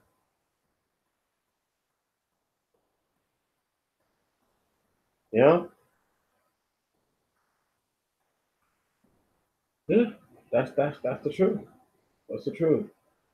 If you look up the connection between Robin Hood and the Moors now, there's almost no connect. Like it's like most of those websites are done. You know, like these are websites from years ago. You know, but like if you go to the library and look into the Moor presence in France, and do and then actually look at the time when Robin Hood was supposed to have existed, you will see that the only logical understanding is that Robin Hood was obviously a Moor. But once again though, dog, like this is shit that they'll never tell you because they don't want you to know that. You feel me? You know, and if you let them tell you, they'll say, oh, he's just trying to blackwash history. I don't have to blackwash anything. Black people have been everywhere, have done everything. There's nothing to blackwash. Can you feel me? The reason why a nigga is able to sit here and with light on his face is because of a black man. The reason why there's a refrigerator black there is because of a black man. And kiss my fucking ass. The algorithm that the internet that the entity itself is based upon, right on, was discovered by a Nigerian, ultimately a black man. Come on.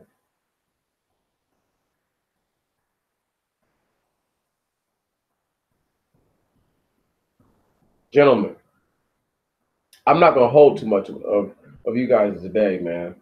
You know what I mean? I find that to be improper and disrespectful because it's 12 o'clock my time.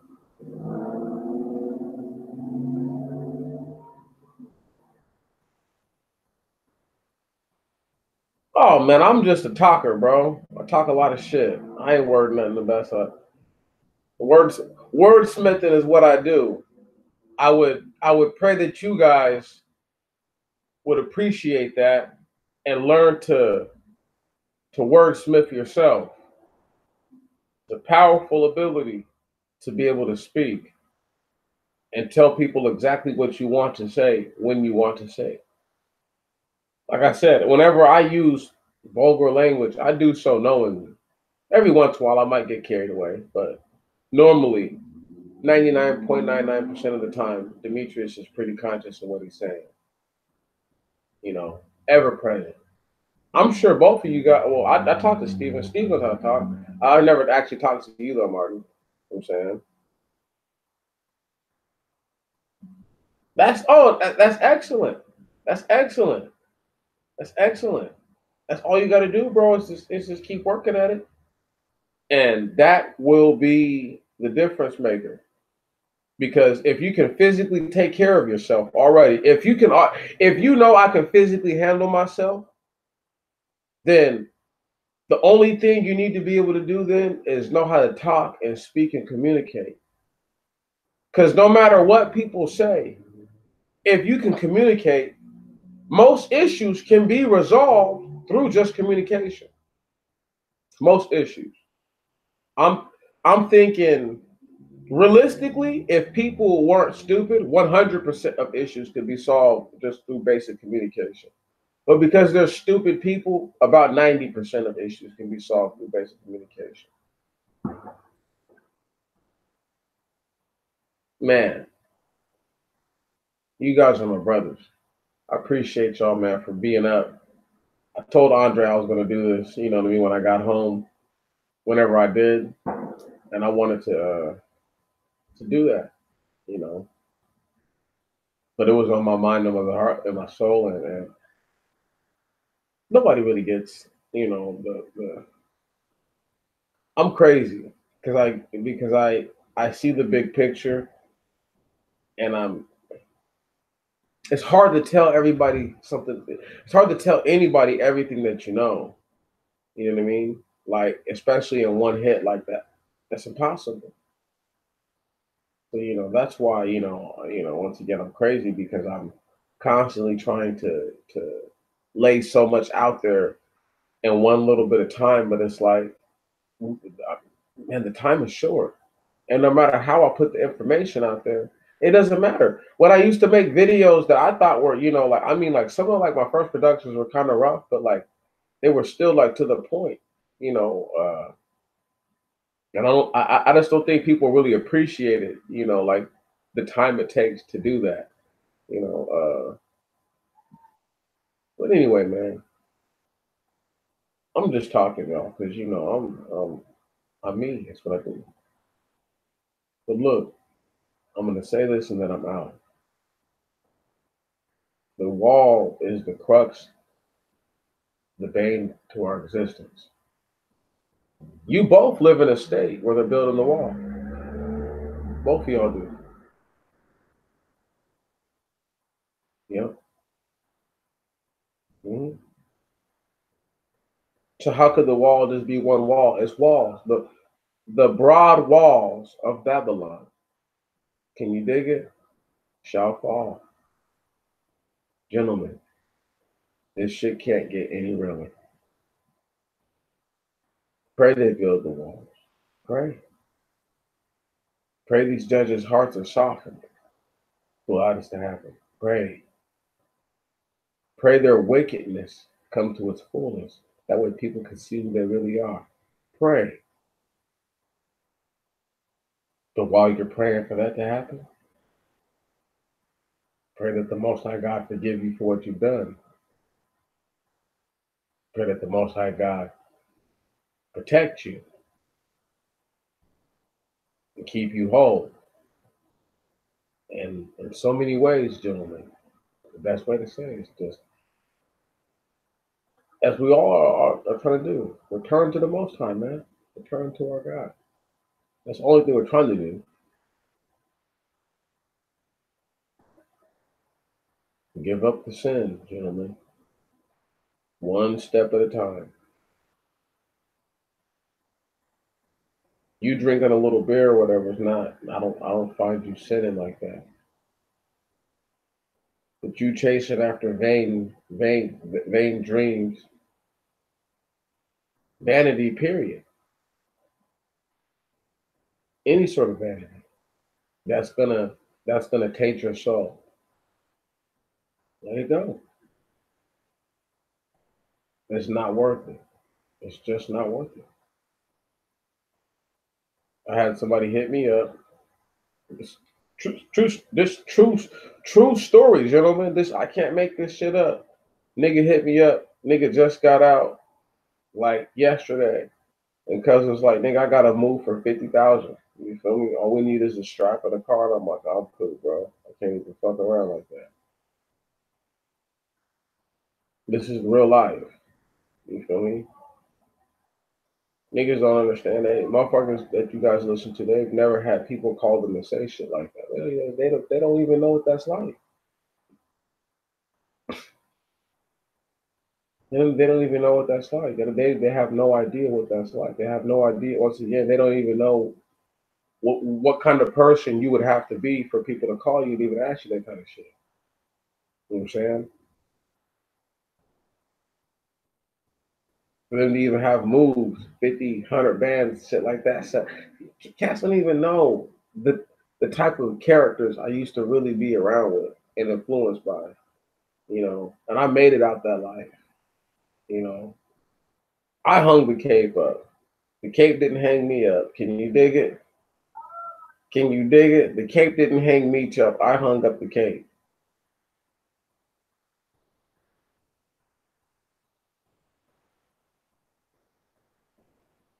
That's why I encourage you guys to do your best and to be the best person you could be. Work minimum wage jobs and just suffer out just a little bit more. Because I've tried the fast living, I've done crazy shit. You feel me? And here I am still working a minimum wage job, fighting court cases. Wow, riddle me that, Batman. So to be smarter than me, so that way you can be ahead of me at the same age when you get there. You feel what I'm saying?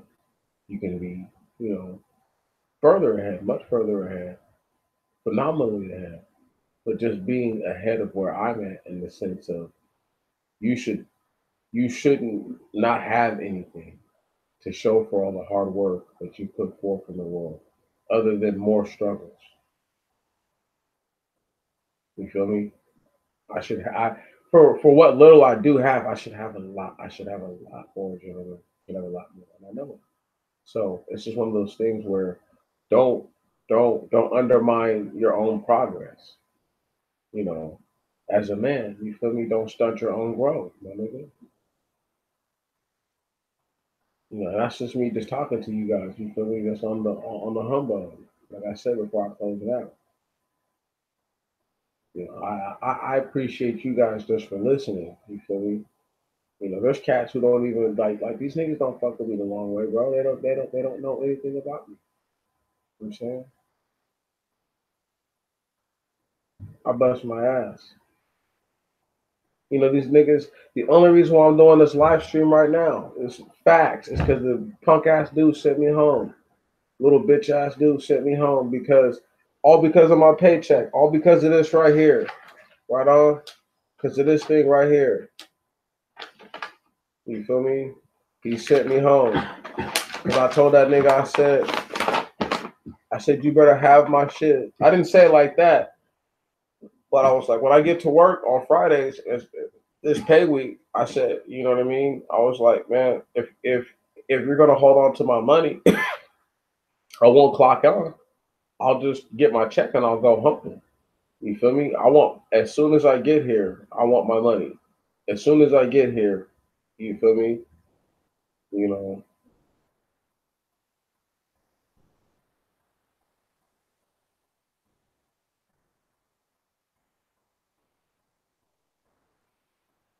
I doubt it. I doubt it. This check, it was cool, but it wasn't that much money. You know what I mean? It was a little over $900. You know what I'm saying? It's all right. It's cool. But they shorted me some hours, my nigga. It should have been just a little over $1,000, but it's okay. I'm gonna get the whole situation rectified. But like I was saying though, gentlemen, it's just these old punk ass motherfuckers. You know what I'm saying? Niggas sent me home. Otherwise I wouldn't even be doing this. I would be at work packing straws, dealing with the machines breaking all night. Right? You know what I'm saying? Got to pay rent tomorrow. Get ready to pay rent. Then be broke for a week and a half. But that's okay. That's okay because shit, I'm still looking for another job right now. Yeah, man, Steve, you couldn't have put it in better language. You couldn't. Trust me. All these dudes want to sound like a scholar and a gentleman when they be talking, but your language just then couldn't have been better. Verbatim, what he is to this very moment. But anyhow, man, we just gotta just be good, man. You know, we gotta just do what we can do. And like I said, bro, take what you can get. You know, take what you can get. If all you can do is work a minimum wage job, dog, and you're like, fuck, I'm not making no money like that for real. Make what little money you can make. Am I tripping? Do I make sense right now, y'all? Make what money you can make, my nigga. However you can get paid working, do that. Don't be too good to make something. Something is better than nothing. And I'd rather have my little bit of something, right, than a whole lot of nothing.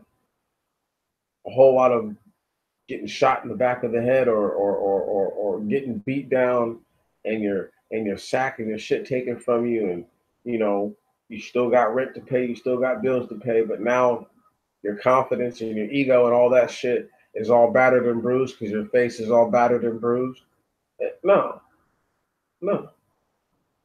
You ever heard of affiliate marketing or one of those? Yeah, yeah, of course. When I was your age, that shit was, just really starting to take off. But what's popping?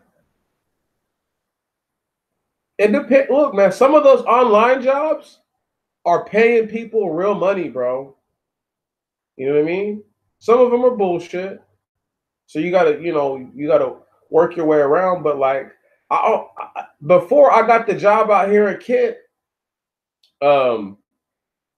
I had almost got a little online job. You feel me? And like, it was gonna be for like a couple. It was like $2,000 a month. You know what I'm saying? And they were gonna set up my cold calls for me. Not cold call, but it might as well be a cold call. They were gonna set up all your calls for you. Blah blah blah blah blah blah blah. You didn't even do nothing. You feel me? You didn't have to do nothing but just call and talk to people, my nigga. But me and the lady, when she called to set up the last part of my interview, me and her fell out. So, I was like, man, you're the devil. Fuck you. And that was the end of that. Y'all got to realize,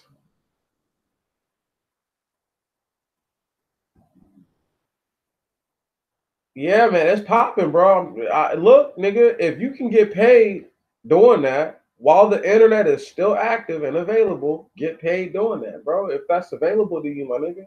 That's what I'm trying to say, bro, is don't worry about what a nigga who sells dope or wannabe rapper nigga or any of those type of niggas. Don't worry about what they think, dude, because they don't know shit.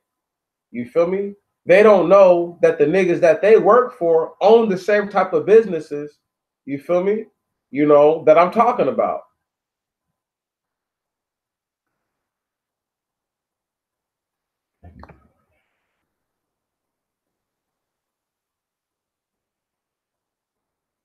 No, yeah, man, but shit, that's just what it is, Yeah,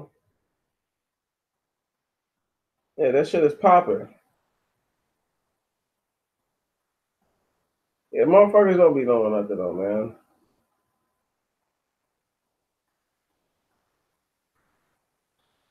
See, you see what I'm saying, man? That's the and that's the type of what you guys are doing right now. What the nigga, what I call the ego strokers would call. It's like, oh, look at these young brothers build, right? When it's just like, man, they're just networking. You feel me? You feel me? They're just networking. Two young brothers who are supposed to be networking like that. Because if one dude has the knowledge and the know-how, the information, the resources, whatever it is, the advantage at a certain thing, right? The brotherly thing to do, the righteous thing to do, is to put his brother on game. The game is to be told, not sold. I keep trying to tell you all this, man. It's to be told, not sold.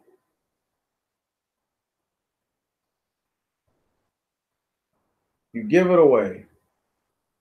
So that when they keep paying it forward, and if niggas keep paying it forward, eventually it'll come back to you. And you get to keep doing the same thing.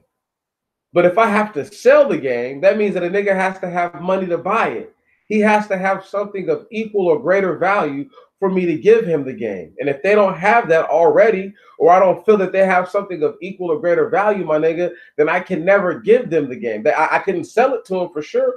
So once again, you have to understand, you guys can't withhold what you know from somebody else because they may not have what you want at the time. Can you dig it? Right. So if Martin knows something and he's withholding it from me because I don't have something that Martin wants, you feel me? You know, it's just one of those things. You know what I mean? I need that. So Martin needs to share that with me. You see what I'm saying? I don't have shit I can give Martin to fucking vindicate him giving that to me. But you know what though? If Martin do that for me, I promise you this, Martin, I'm going to take that, run with it the best that I can, and the first time I get a chance to pay it forward, I will. Facts. See what I'm saying, bro? And that's how it's got to be. I have to give it to you so that way you can give it to someone else. Imagine if the soul that's in your body had to bargain with your parents to have sex so that way you could be born. Do you know how long that would take? Huh? Do you know how long it would take for you to find a man and a woman that you could talk into to having a baby so that way you could be born into the body? Do you know how long that would take? Right. The gift of life. Not the sale of it. Life is a gift. It's given to you.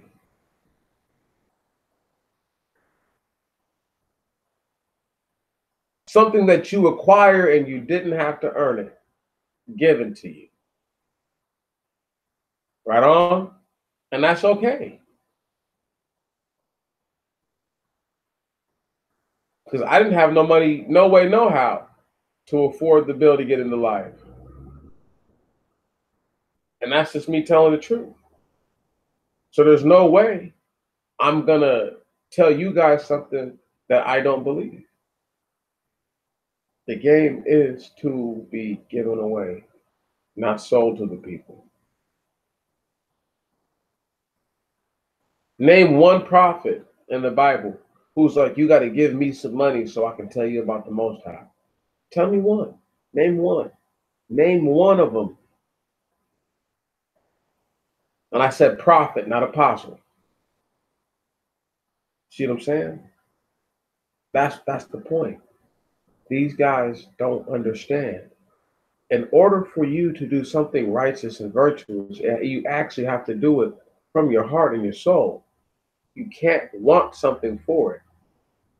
That defeats the purpose. Why would you feed a little baby and expect a little baby to say thank you? That's ridiculous. Change the diaper and want them to say thank you. Their appreciation they show just by loving you. And because they don't know anything else, everything they do is in the most raw form of it.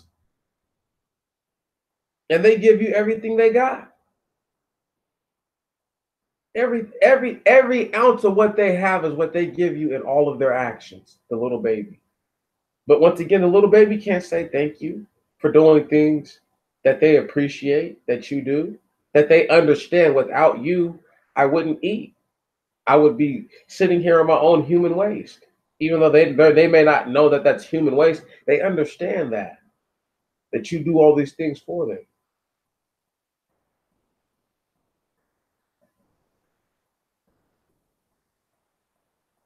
It's crazy that people refuse to do the right thing. If I have to pay you to do the right thing, you didn't do the right thing. You got paid for a service. There's a big difference. Did you guys hear me?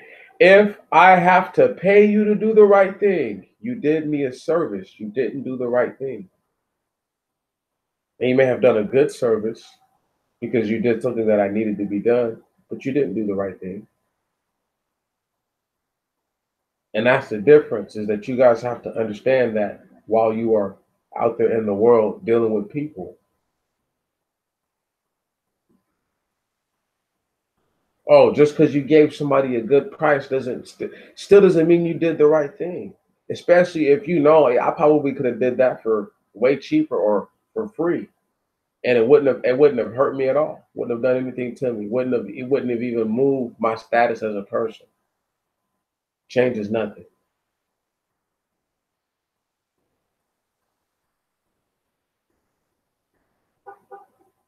I have so little to give people, but what I do have to give, they can have all of it. What I have to give, they can have it all, because that's how you have to be. If all you have is your life to give to a cause, if all you have is your body, you're just a body. That's what you've got, and that's what you're offering.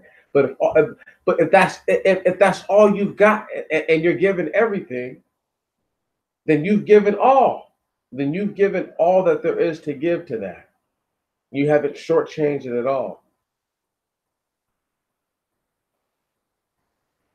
People have to understand that part. And I know this stuff was about to be, I'm going and I'm veering way off. Just give me another half a moment, because I've gotten long-winded out of nowhere. But you have to be righteous towards people. You know what I'm saying? That's why it's so easy for me to talk about this stuff, because I believe.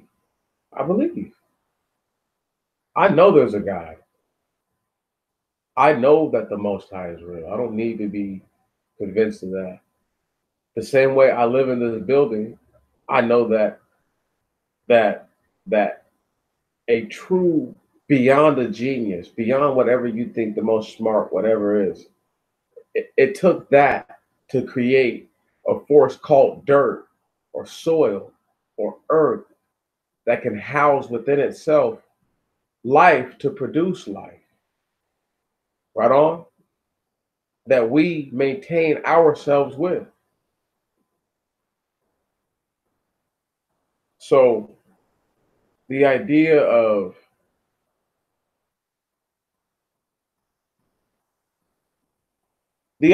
man, that people don't do the right thing because it's not worth it, then they just told you what it is. They're in it for a profit.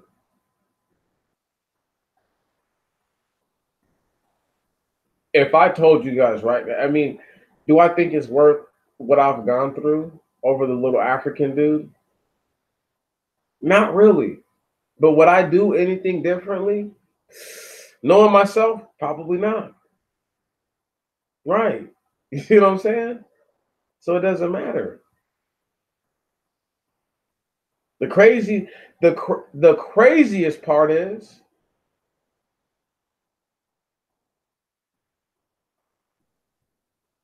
you guys,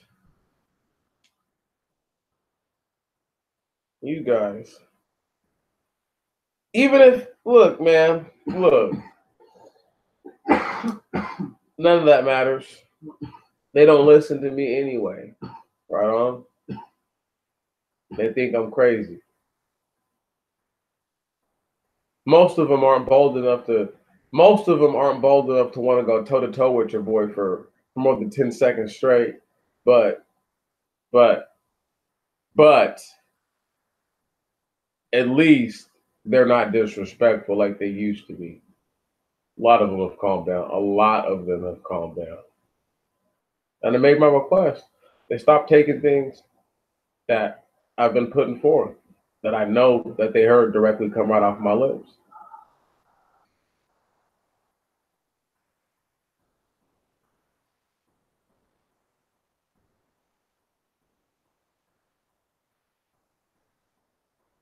They do listen. They just don't come right now. They're just the other little. You got to realize there are people who, once again, they have a substantial following. substantial. There's quite a few of them who take the time throughout their busy lives to come and watch some of my stuff.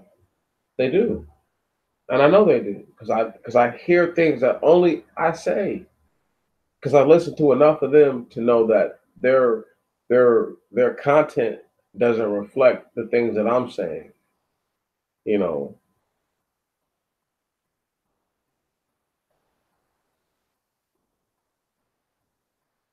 So you know how it is, gentlemen. You guys are both young and good-looking people. Motherfuckers, sometimes they like you because you're, you know what I'm saying, because you're young and good-looking. Sometimes they fucking hate you. You feel me?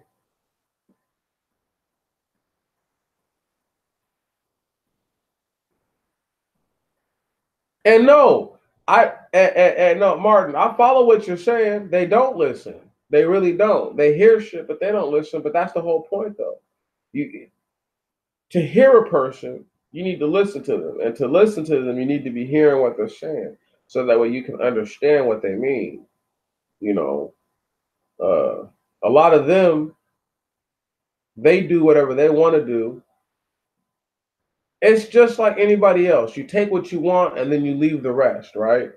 You know, and I do the same thing with them. So I mean, I can only shun so much of what they do. But once again, what I'm doing is not to undermine what they're doing. I don't try to undermine them.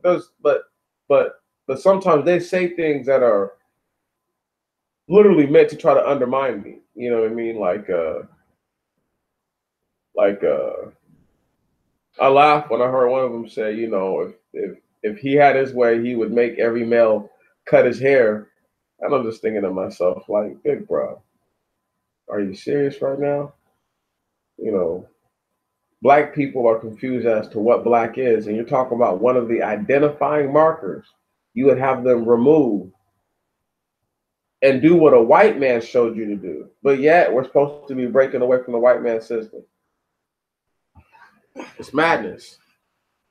But once again, though, because you know what I mean, it's not my world, bro. You feel me? I don't run Earth. I'm not in charge of Earth. So that man is free to say what he likes to say. You know.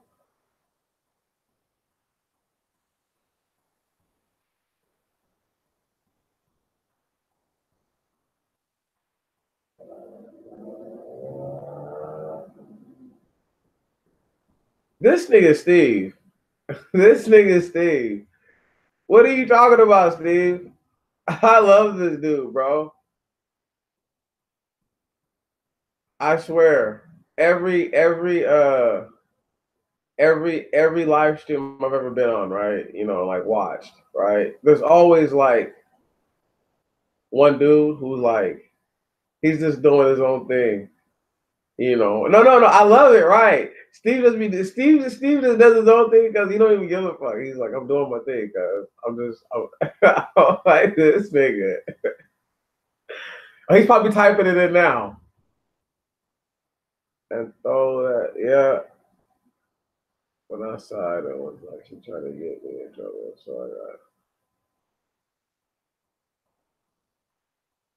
I got. Bro, I'm trying to tell you, man, it happens. But sometimes you might find yourself, you feel me? Right. Yeah, he just had to get it out. He just had to get it out. But yeah, gentlemen, I'm just saying, man, you have to make wise decisions, okay? Because it's too easy to fucking become a victim, you know. No, I know, yeah. I know, yeah. No, that's what I'm saying. I know what you were talking about, but shit, it plays the other way too. A person could hate you, you know. They could hate you. So it's always just one of those things, man. Like you once again, bro. Most niggas can't say this type of shit because they're not in a position, you know. There's dudes who Look, this is true story, okay? Once again, a whole bunch of crazy true stories from my life.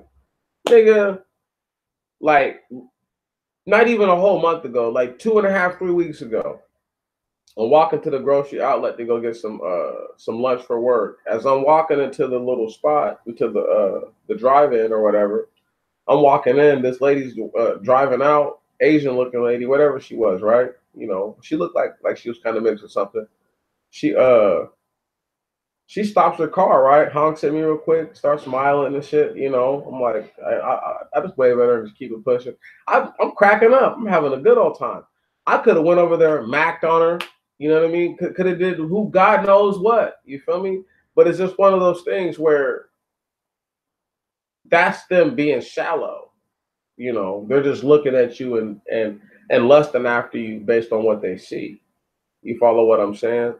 You know, and there's guys who make a whole bunch of money, supposed to be a brainiac and all this other shit, and women never treat them like that. So this is where, you know, these, you know, all these different forms of insecurities. Look, let me tell you something. Alpha, beta, select, non-select are a bunch of different insecure labels. You feel me? That's it. You're either a man that provides or you don't provide. There's reasons you provide and there's reason you don't provide. That's it.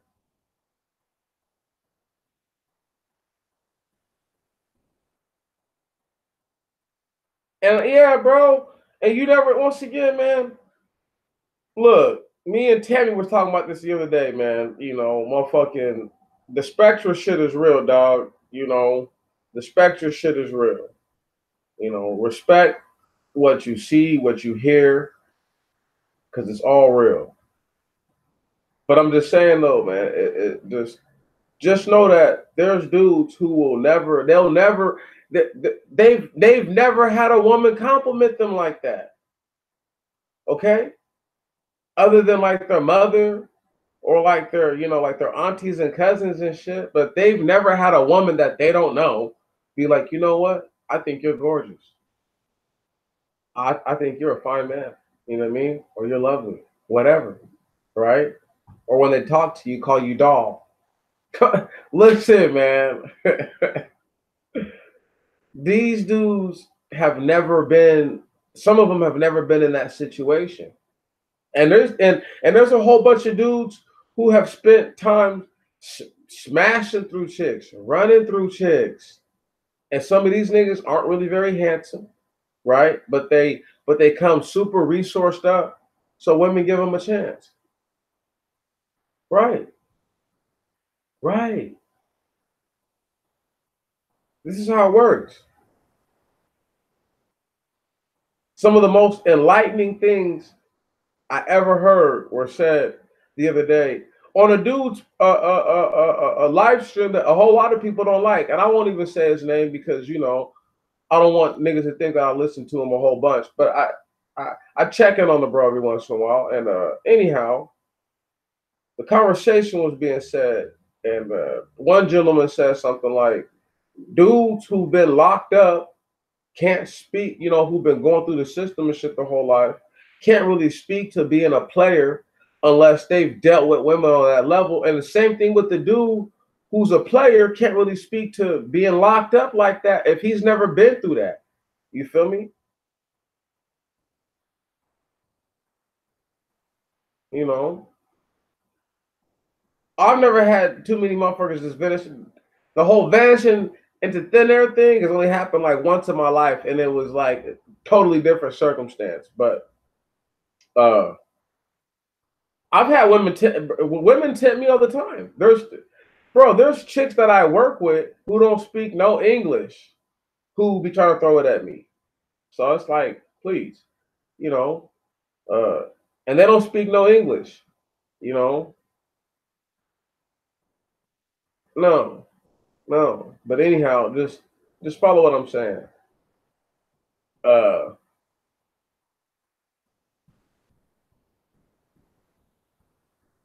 Life is a crazy one, man. Life is a crazy one. And if you don't pay attention, she will get that ass. She will. She'll fucking get you every time. She will tear you the fuck up. You have got to be on your best at every time. You know what I'm saying? You got to be on your best because there's too many ways as a young black man to find your life getting ended uh, physically and on like it's not really metaphysical, but it's like it's getting killed and going to prison aren't the same, but the effects are almost the same because you're not able to be there. You feel me? And your absence has an adverse effect normally on people. You know, this is how you know that prisons are bad for the society. People go to prison and then shit gets worse. So there's no way that they can tell you that prisons are good and that they're effective. They're not. They're absolutely garbage.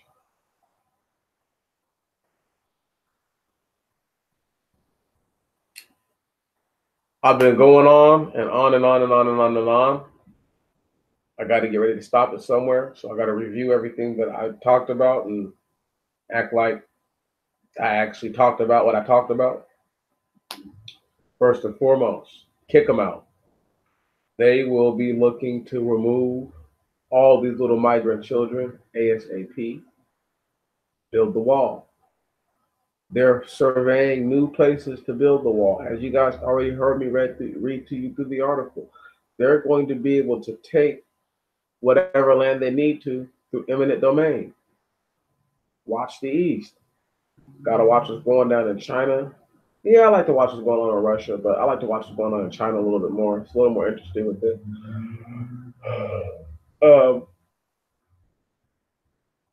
Not even going as far east.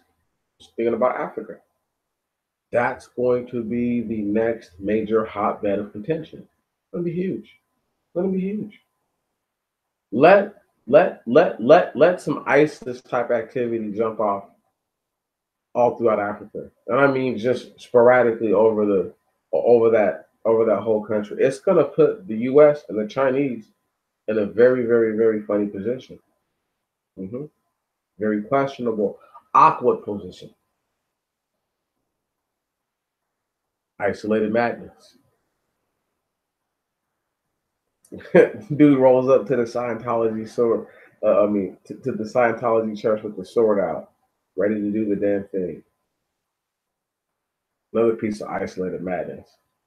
The fact that there are undocumented immigrants who are working in federal facilities is fucking madness. Craziest shit ever. And I can't understand it.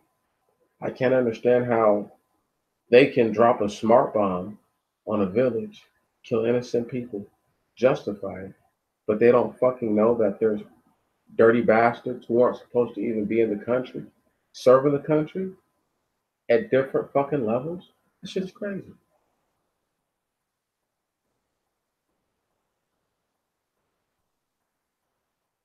It's crazy. Could y'all imagine that? Could y'all imagine that? Being an illegal immigrant, leaving the barbecue. You feel me? You got a torta in your hand as you're chasing this nigga down, tackling him and shit, right? Right? Talking about, yeah, I got him. You feel me? Could you imagine being a runaway slave and helping catch other runaway slaves? Could you imagine that? Because that's who you would essentially be. A runaway slave catching other runaway slaves. Right.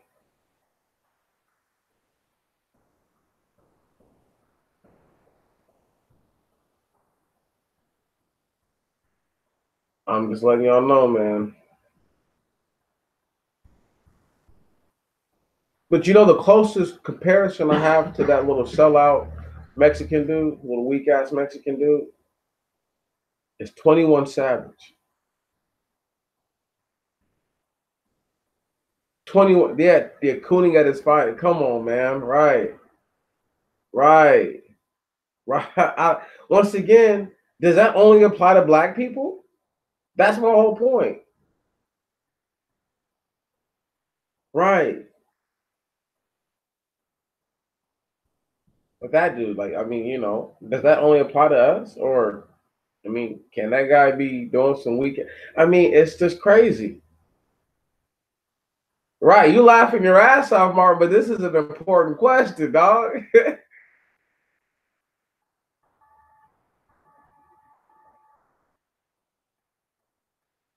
I've seen some of the stuff that's going on in Cameroon, man, but that's what I'm saying. China's in all of these countries, though. Laugh at that. China's in all of these countries.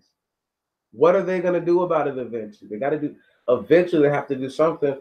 And you got to understand, dog, China's got its own Muslim problem. The Uyghur people or something like that. The million people that they had sent to camps to rehabilitate them. Come on. The shit's not interconnected. This shit is connected. Man, it's so deep. If I could just put it all into like a damn memory chip and just send it to everybody. Yeah, bro, really. The Chinese have their own problem right now with the Muslims. I'm trying to tell y'all.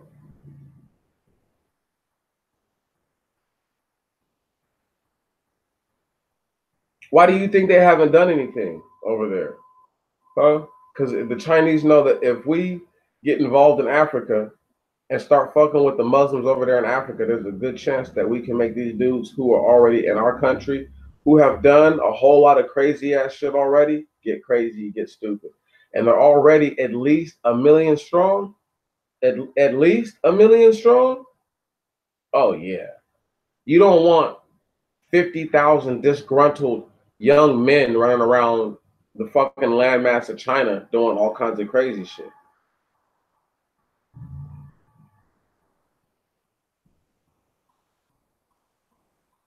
But I mean, it's not really that crazy. You have to understand that the Russians, the Turks, all those people are the same people, right? Those people created the Islamic faith. Eurasia, for pretty much where Russia and China meet. So it's really not a coincidence or a far reach to understand how it is that the Chinese could for thousands and thousands of years, for however long, for at least almost 2,000 years, however long, the Islamic faith has actually been out. Even before it was the Islamic faith, even when they were still worshiping the moon and doing all that other shit, even back then, still. The people are so close, as far as proximity is concerned. You would think that there's actually more Muslims in China, but that's neither here nor there.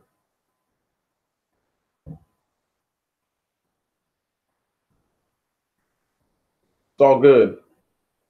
That's what I'm here for.